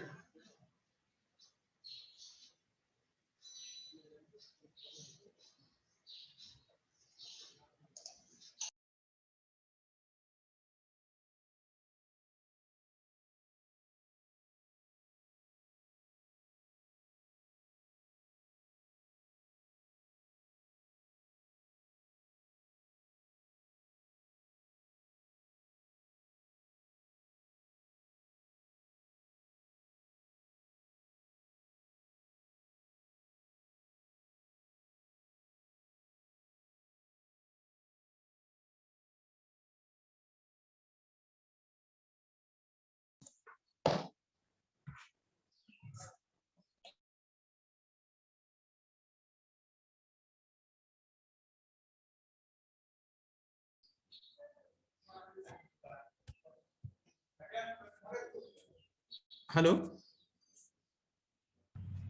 Hello.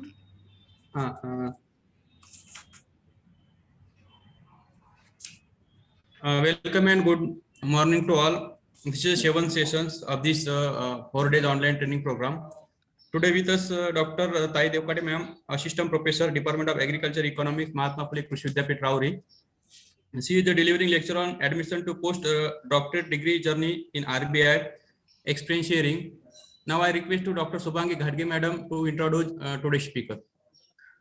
Thank you, Dr. Seva.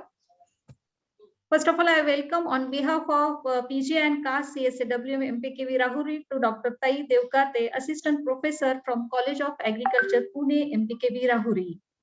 Dr. Tai Devkate has completed BSc Agriculture from College of Agriculture, Pune, MPKV Rahuri, MSc from Dr. PDKV Akola in Agriculture Economics, and PhD from MPKV Rahuri in Agriculture Economics. She has completed postdoctoral fellowship from Indira Gandhi Institute of Development Research from Mumbai. She has total 11th year, 5 months experience. She has contributed in the research field of agriculture economics. She has recommendation 4. She involved in research of Department of Agriculture Economics 12 and extension activity. She has delivered 9 radio talks. She has recognized Best Paper Presentation Award in International Conference. She is a member of professional societies. She is an associate editor of journal and reviewer of journal too. She has published more than 17 research articles in international and national peer-reviewed journals. She has published the full technical article 6 technical articles, abstracts 9, popular articles 14, books 2, book chapters 2. She has attended various trainings and workshops and international conference and many more. So I now request Dr. Tai Devkate madam to please deliver today's topic of this session, please. Thank you, Dr. Shubhangi.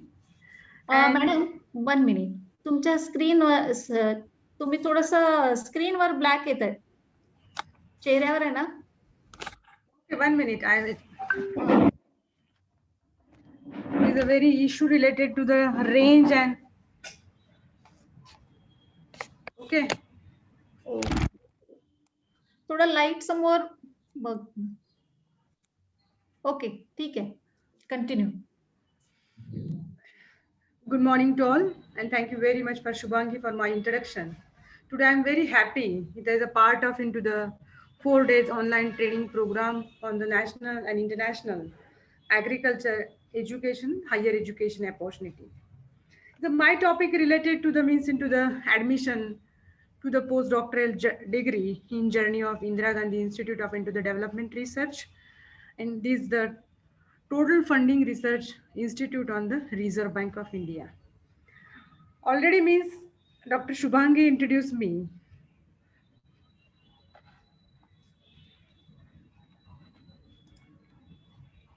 Firstly, when one shortly, I explaining the about me related why means in my mind related to the to take the admission related to the postdoctorate into the program. First, my education or my PhD completed in at MPKV Rahuri in 2009, and in this period I was selected the junior research assistant at the field officer first. It's a comprehensive scheme, is a well-known scheme related to the data collection. These data used for into the calculating at the time of into the minimum support prices, and in Maharashtra only one this scheme, the comprehensive scheme, is funded 100% funded by the Ministry of into the Agriculture.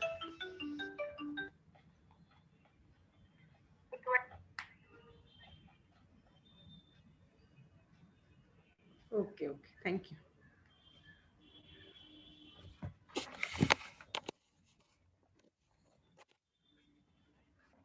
Wait 1 minute into the arrangement of into the light.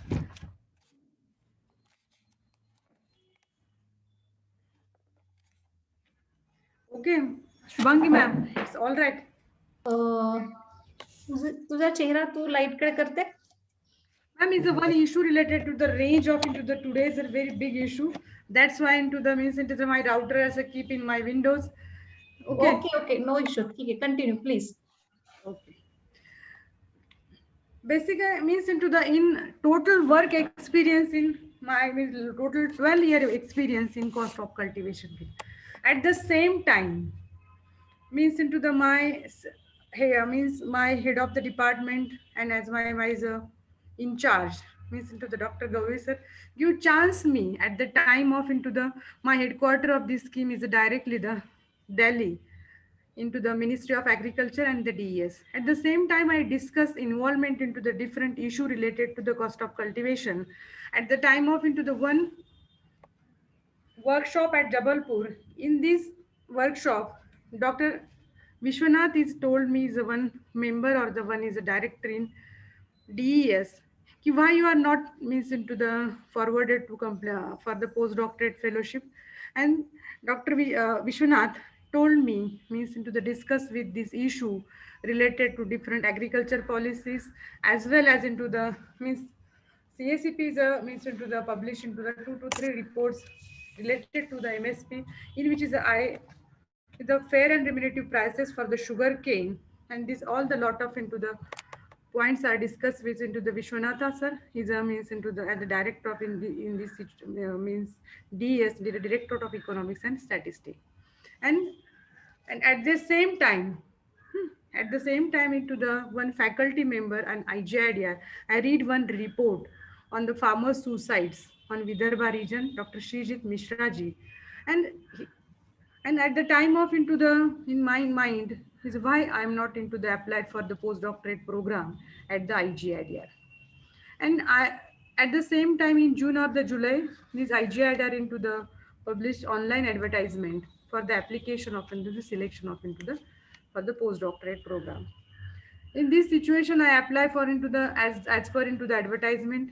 In advertisement, for into the first is application, then this attachment of into to the reference or the to reference letter, and main important in my research guide, Dr. S.N. Tiekar sir me advised me कि you prepare the research plan, proposed research plan related to the recent agriculture or the very current agriculture issues. At the same time, is the fair and remunerative prices and sugarcane prices in our state is different issue related this aspect, and that's I'm to be selected in my research plan prepare on the sugarcane topic, in which is into the all over India, the total 3 candidates are shortlisted, in which is the 2 candidates for into the pure economics.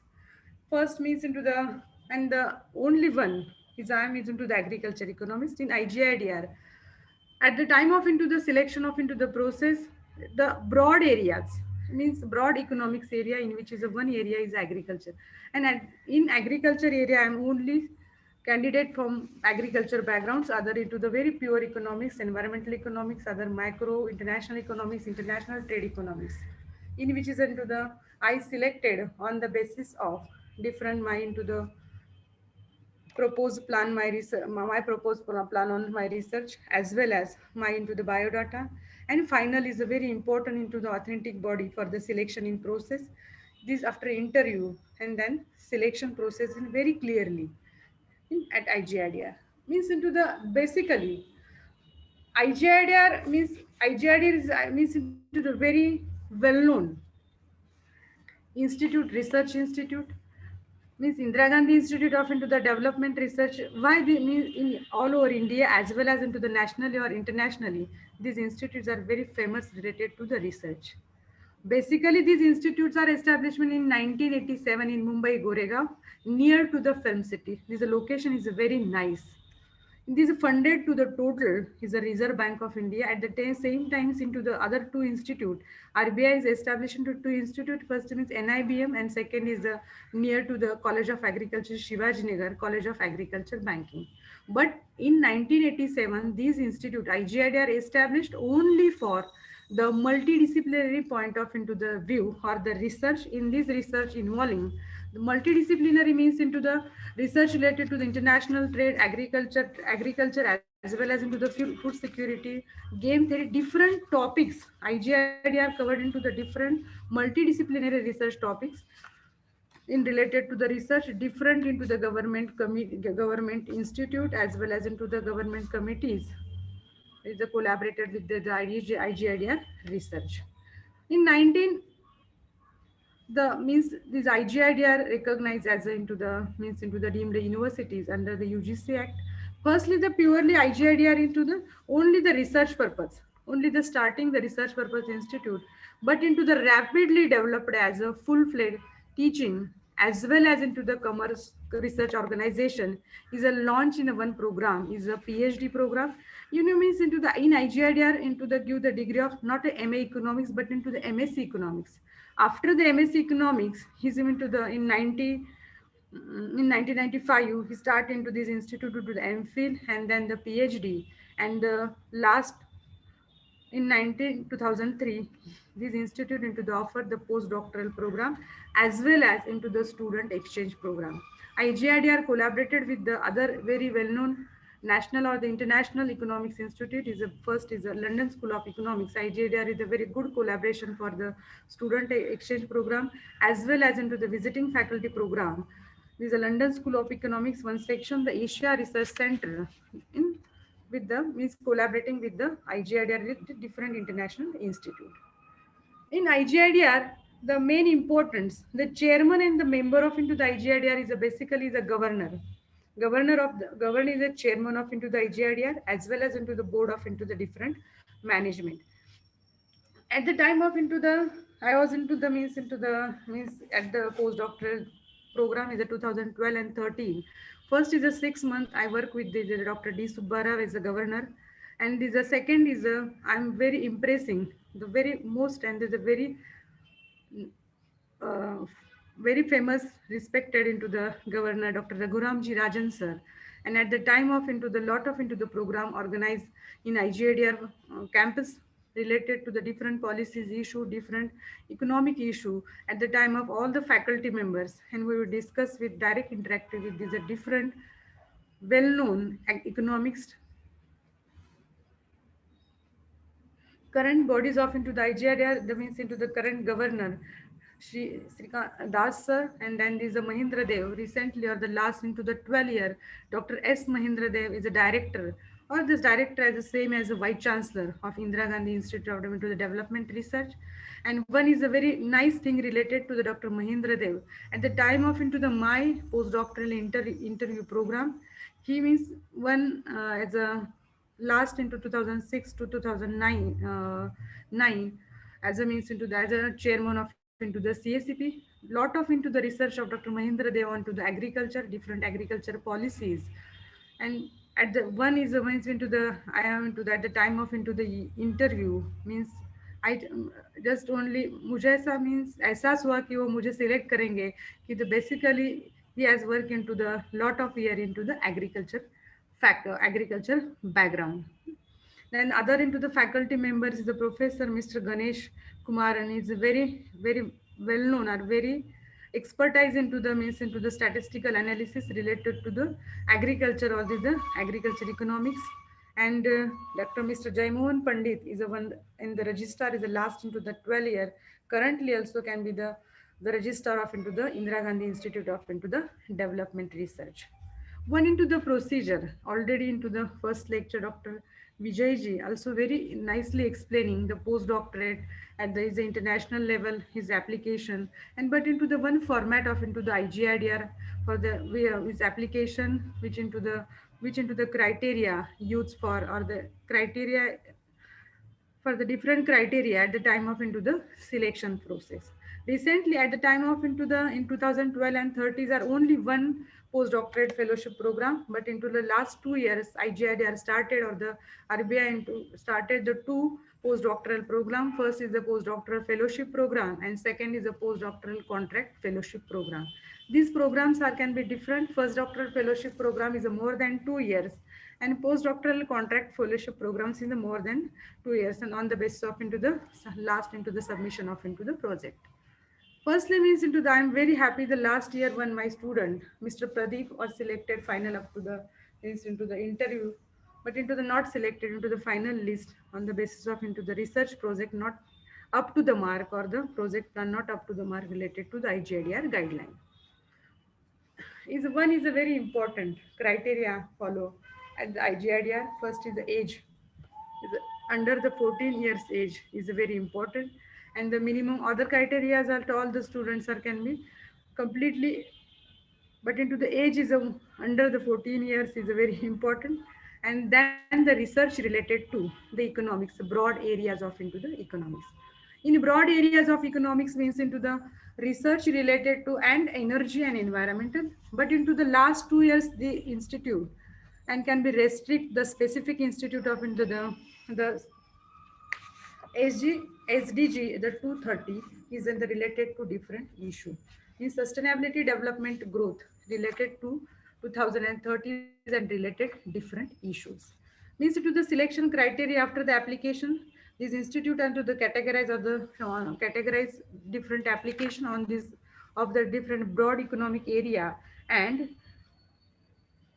evaluation on the basis of into the his into the marks is on, as well as into the sub at the time of into the application I mean submitting the two references.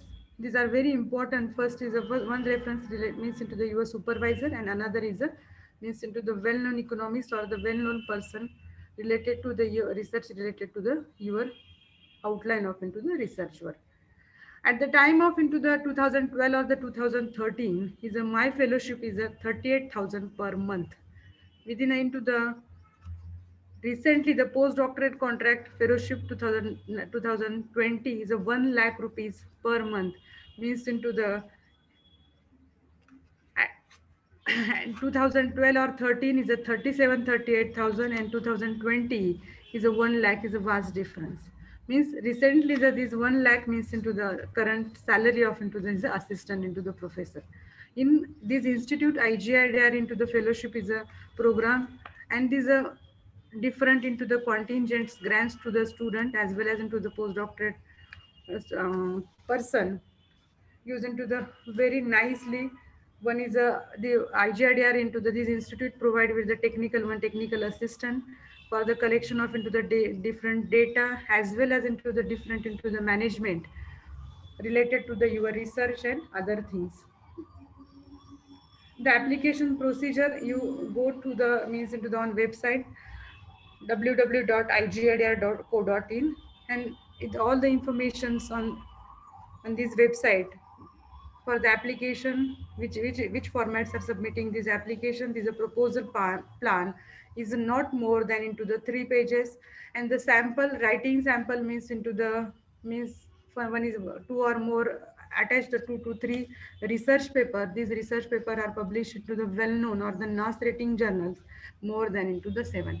At the time of into the I was submitting my into the research paper is only one research paper, but this research paper submitted at into the current science at the time of into the NAS rating is a more than 7. Means into the 2 recommendation is a very important. One should for the applicant of the thesis supervisor. Photocopy of these all the documents are submitted or the submitting with the your application. But into the at the time of into the is a junior, I was completing my the means into the postdoctoral program in service situation, but into the I submitted my application through proper channel first at the proper channel, but into the some issue related to some technical problems I was completed my the postdoctoral program as a without pay or the extraordinary leave, different rules and regulation under the my service under the state government. My research at into the IGIDR. In IGIDR is a basically in any postdoctoral program you complete is a compulsion, is a 1 year program, and these another is these institutes are can be extended more than 1 year on the basis of your research work, your performance. I was into the completing to my research work or the working paper. These institute are these are different papers, first working paper, discussion papers, and different research published on in working papers and discussion paper. I was completing first paper is the India Sugar Trade, a fresh look. This paper related to in this 2012 or the 2013 different crises on the sugar production, as well as into the different international trade or the international crisis related to the sugar import or the export, different subsidies, as well as into the in the state different crises related into the fair and remunerative prices. And second papers are the 2013 is a quantification of into the yield gaps in different planting types of into the sugarcane in Maharashtra. In this paper, I sort of broadly classify on the basis of into the quantification of into the yield gaps on the basis of different planting types means into the khari means into the adsali, seasonal, pre-seasonal, and ratoon. Basically, in my research in these working papers, is finally identifying the maximum area under the ratoon sugarcane, but into the production and productivity of these areas on the means different issues related to the yield gap. And different variety release at the same situation, different points are covered in my working paper. At the same time, in IGIDR, I work with into the world back into the one as a nutrition project or the nutrition management project. This project handling by the means into the coordinator of into the Dr. Sudhaji, and the Bill Gates Foundation gives into the this project to this IGIDR and working with attached with this project. Also, the at the time of into the IGIDR, I helping to the means I was helped to the means all the MSc and the PhD students related to the data collection. One of the PhD student research on the cotton cultivation or the cotton related research at into the Vidarbha region, and basically I was into the experience in last 12 year last into the 8 or the 9 year experience in the in the scheme of into the cost of cultivation and the collection of into the data related to the different crops, and these knowledge are very helpful at the time of into the IGIDR. And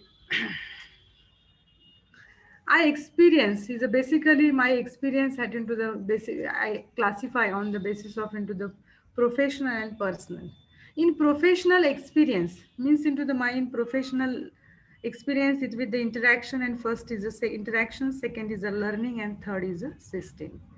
In first is in professional experience is a lot of into the in professional again into the very lot of into the experience related to profession. First is interaction.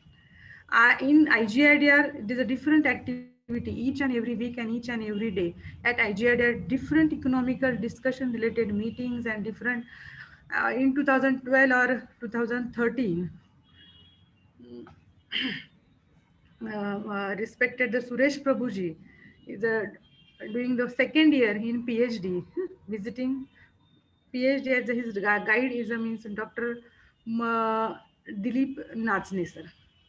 Means different faculties, different well-known economics, and visit to IGIDR at the time of into the and is attending the different meeting related to the government issue, different policies and different conferences, as well as into the different workshop in which is going to the interact with the Dr. Mahendra Devji, Dr. D, ex-governor of the Dr. Subbarao, as well as into the ex-governor of into the Raghuramji Rajan. One is a very nice means into the at the time of into the one workshop, Dr. Raghuramji Rajan give means into the exposure to we will means all the faculties, all the students or the MSc as well as into the PhD and the student exchange program at the same time. In student exchange program are the three students from into the London School of Economics in social science study. Means the student exchange program is a very nice program in at IGIDR, in which is into the means collaboration with these other international institute, and these all the students are can be very nice, very nice or the well-known economists in this international platform. And these are Dr. Urjit Ji Patel as at the same time is a deputy governor, and Dr. Professor Srijit Ji Mishra, and interact with a very nice and well-known personality. The professor is one member in my work postdoctoral fellowship program, Professor Ashimaji Goel. The currently is in 2019 and 20. She as she was selected as the one member of into the Prime Minister Economics Advisory Council, and very all of means into the Professor Abhijit Ji Banerjee. Last year is a 2019 and 20 is a Nobel Prize winner. His lecture is a very nice. He the one 2000 into the 12 or the 13 one workshop on the monetary policy, and this is a very means into the impressive lecture. At the same time, his other into the Arvind Pangaria sir is the one of the means into the part of into the Niti Aayog, and Professor Dilip Nasne sir is a very well-known economics, and is a member of into the Prime Minister economics of into the advisory into the council.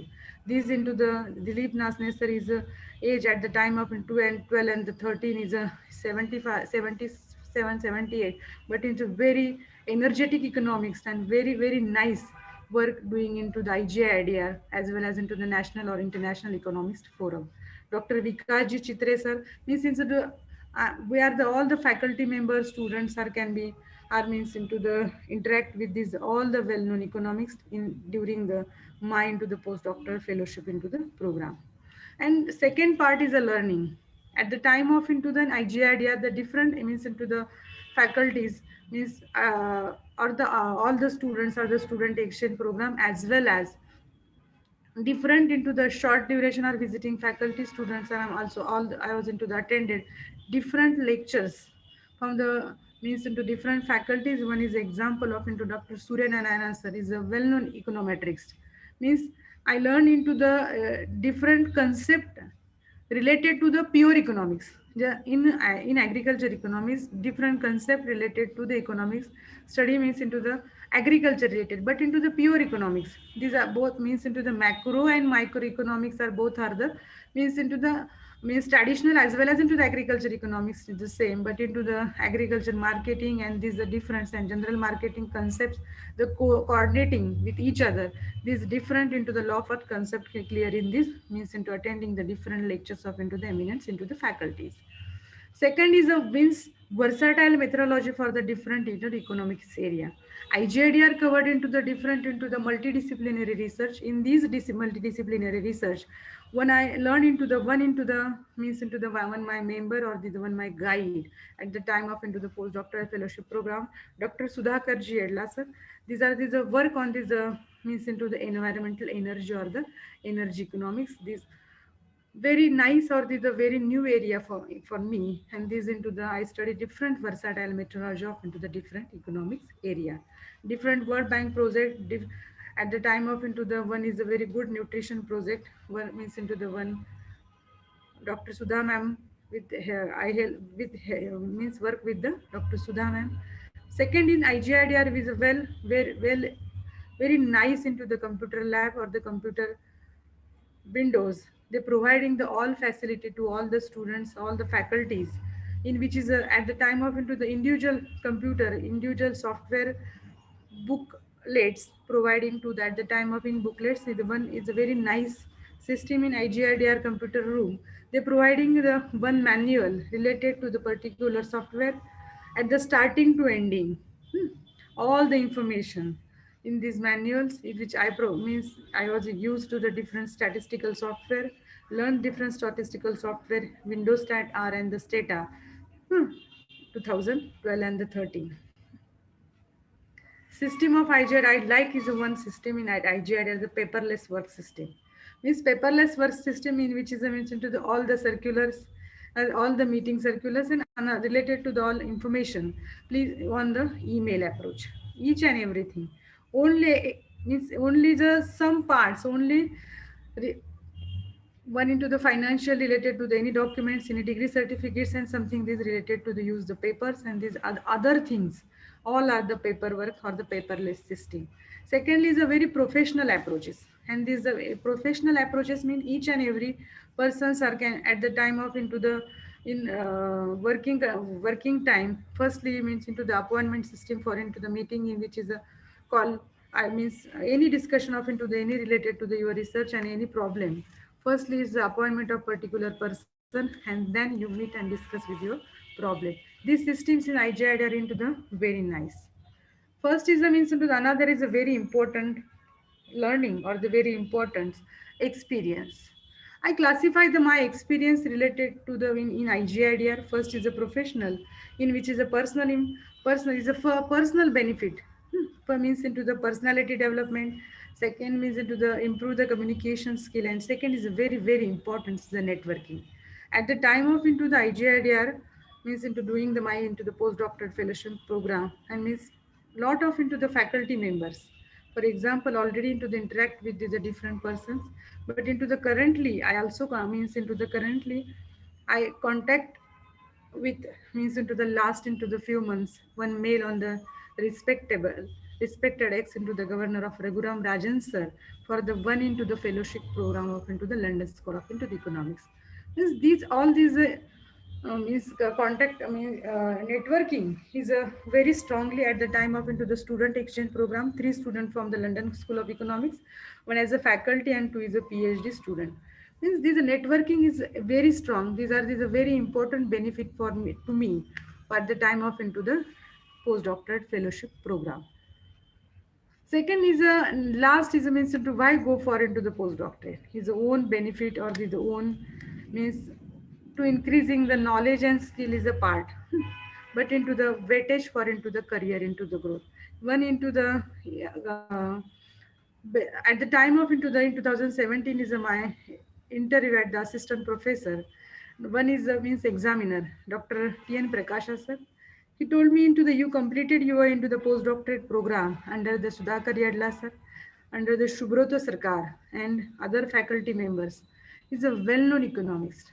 I'm very very happy means into the at the time of into the interview means Dr. D.N. Prakash sir and other members told he means into the means give me weightage for my postdoctorate into the fellowship program and my work.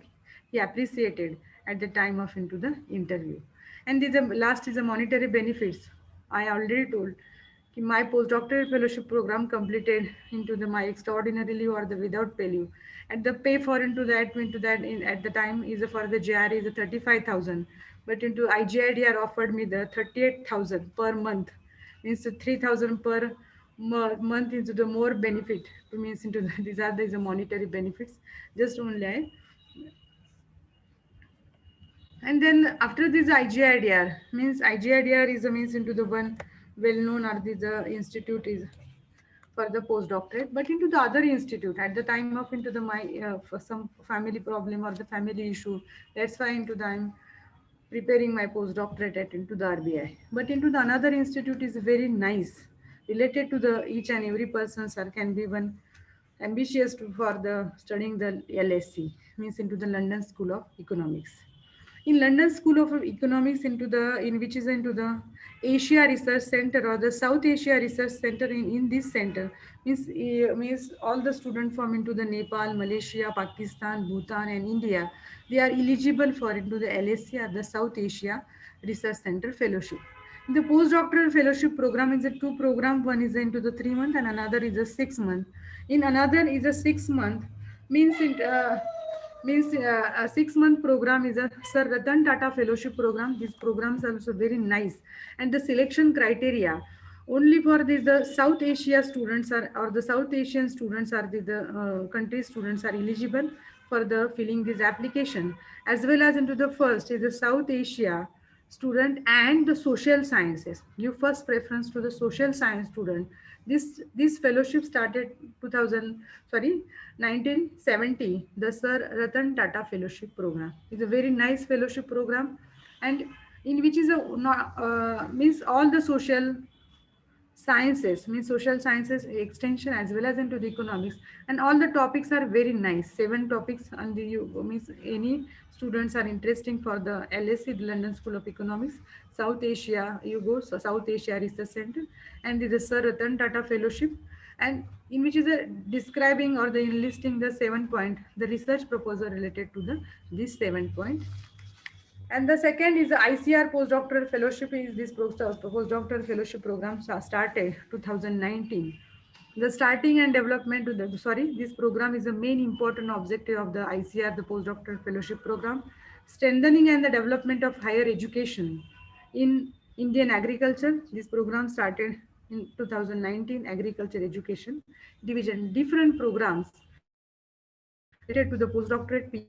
students are there. And in which is a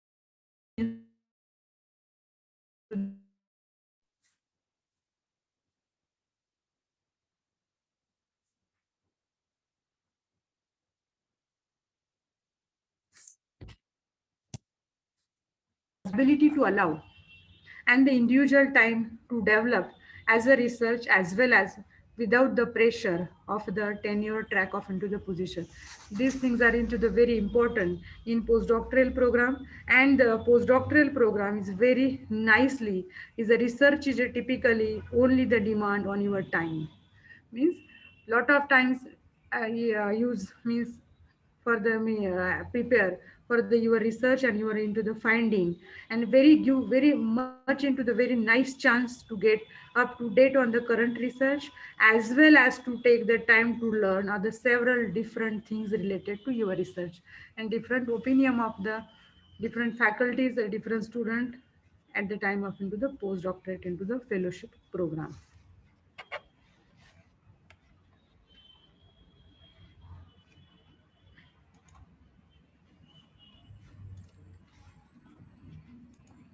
Hello, Shubhangi. Hello, Yes, Shubhangi. ma'am. Yes, ma'am. Please. Yes, ma'am. Thank you very much. Thank you very much, ma'am. My the topic or the any students or any faculties, you the topic for the open for the means into the discussion. Okay. Thank you. Now I request to all the participants, if you have any question, please your question, drop your question in chat box.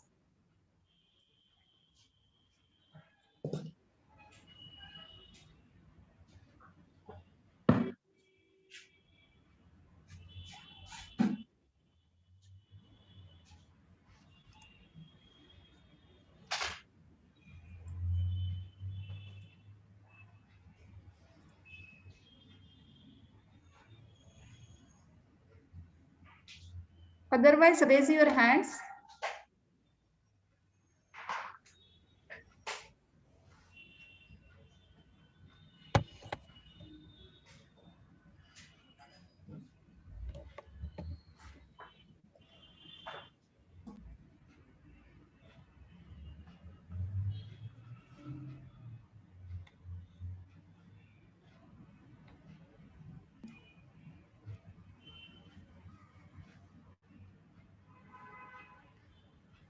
Any question? No question.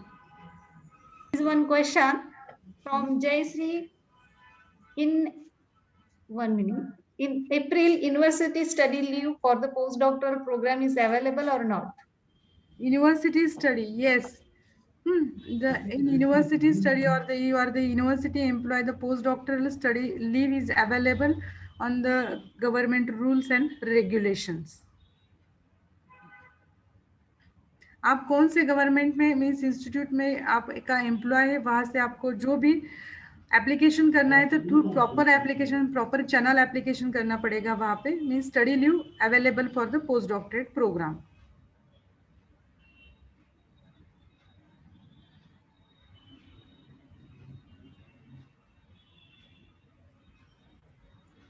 Next, any question?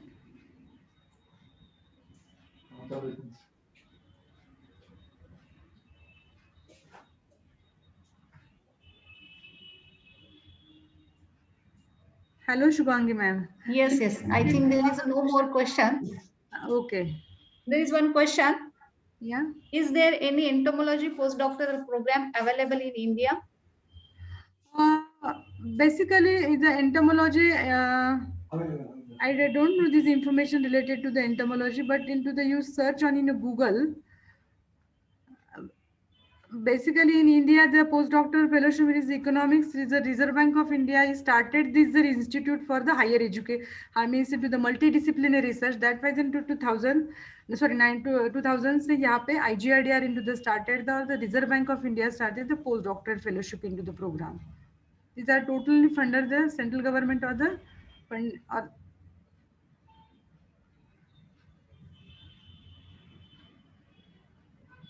okay.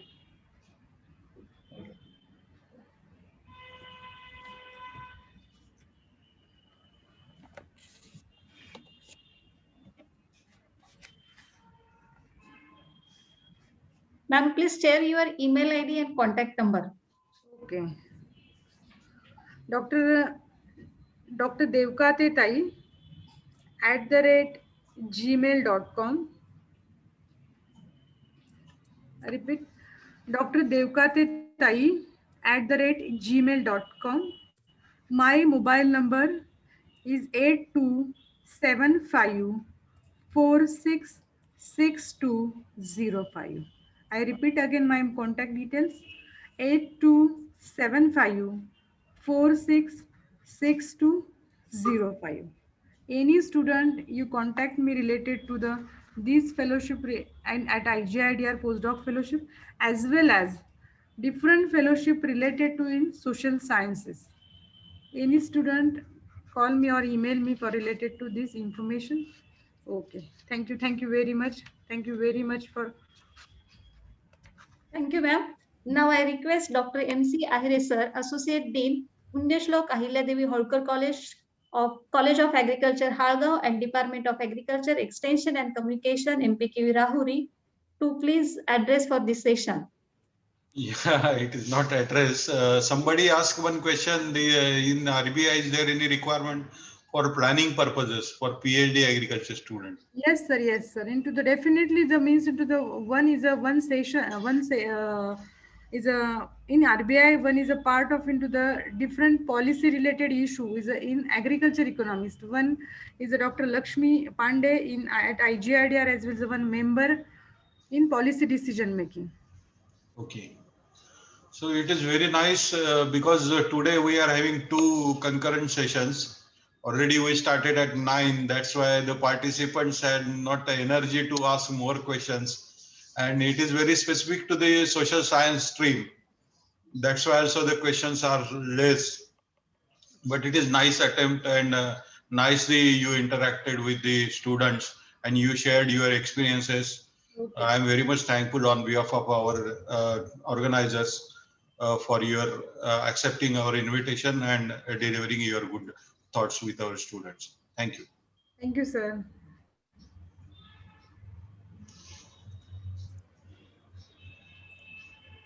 Thank you, madam. Thank you very much. Very special thanks for delivering the wonderful lecture regarding Thank you very Indira much. Gandhi All. Institute Development, Indira Gandhi Institute Research Development, and sharing your experience. What is the procedure for the application of postdoc, eligibility criteria, and your research experience? This is definitely useful for our PG students and inspire to do postdoc fellowship in RBI. And you are given a guideline to how to apply. You are sharing research experience. It is much useful for all the participants.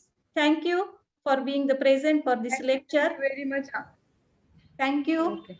And thank you for all the conveners and joint organizing secretary of this 4 days online training program. Thank you. Okay, Thank you very much. ma'am. I leave.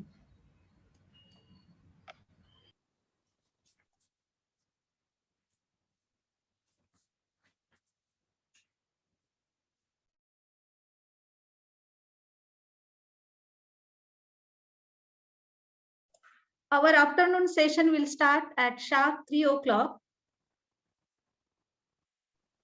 Thank you. Thank you very much.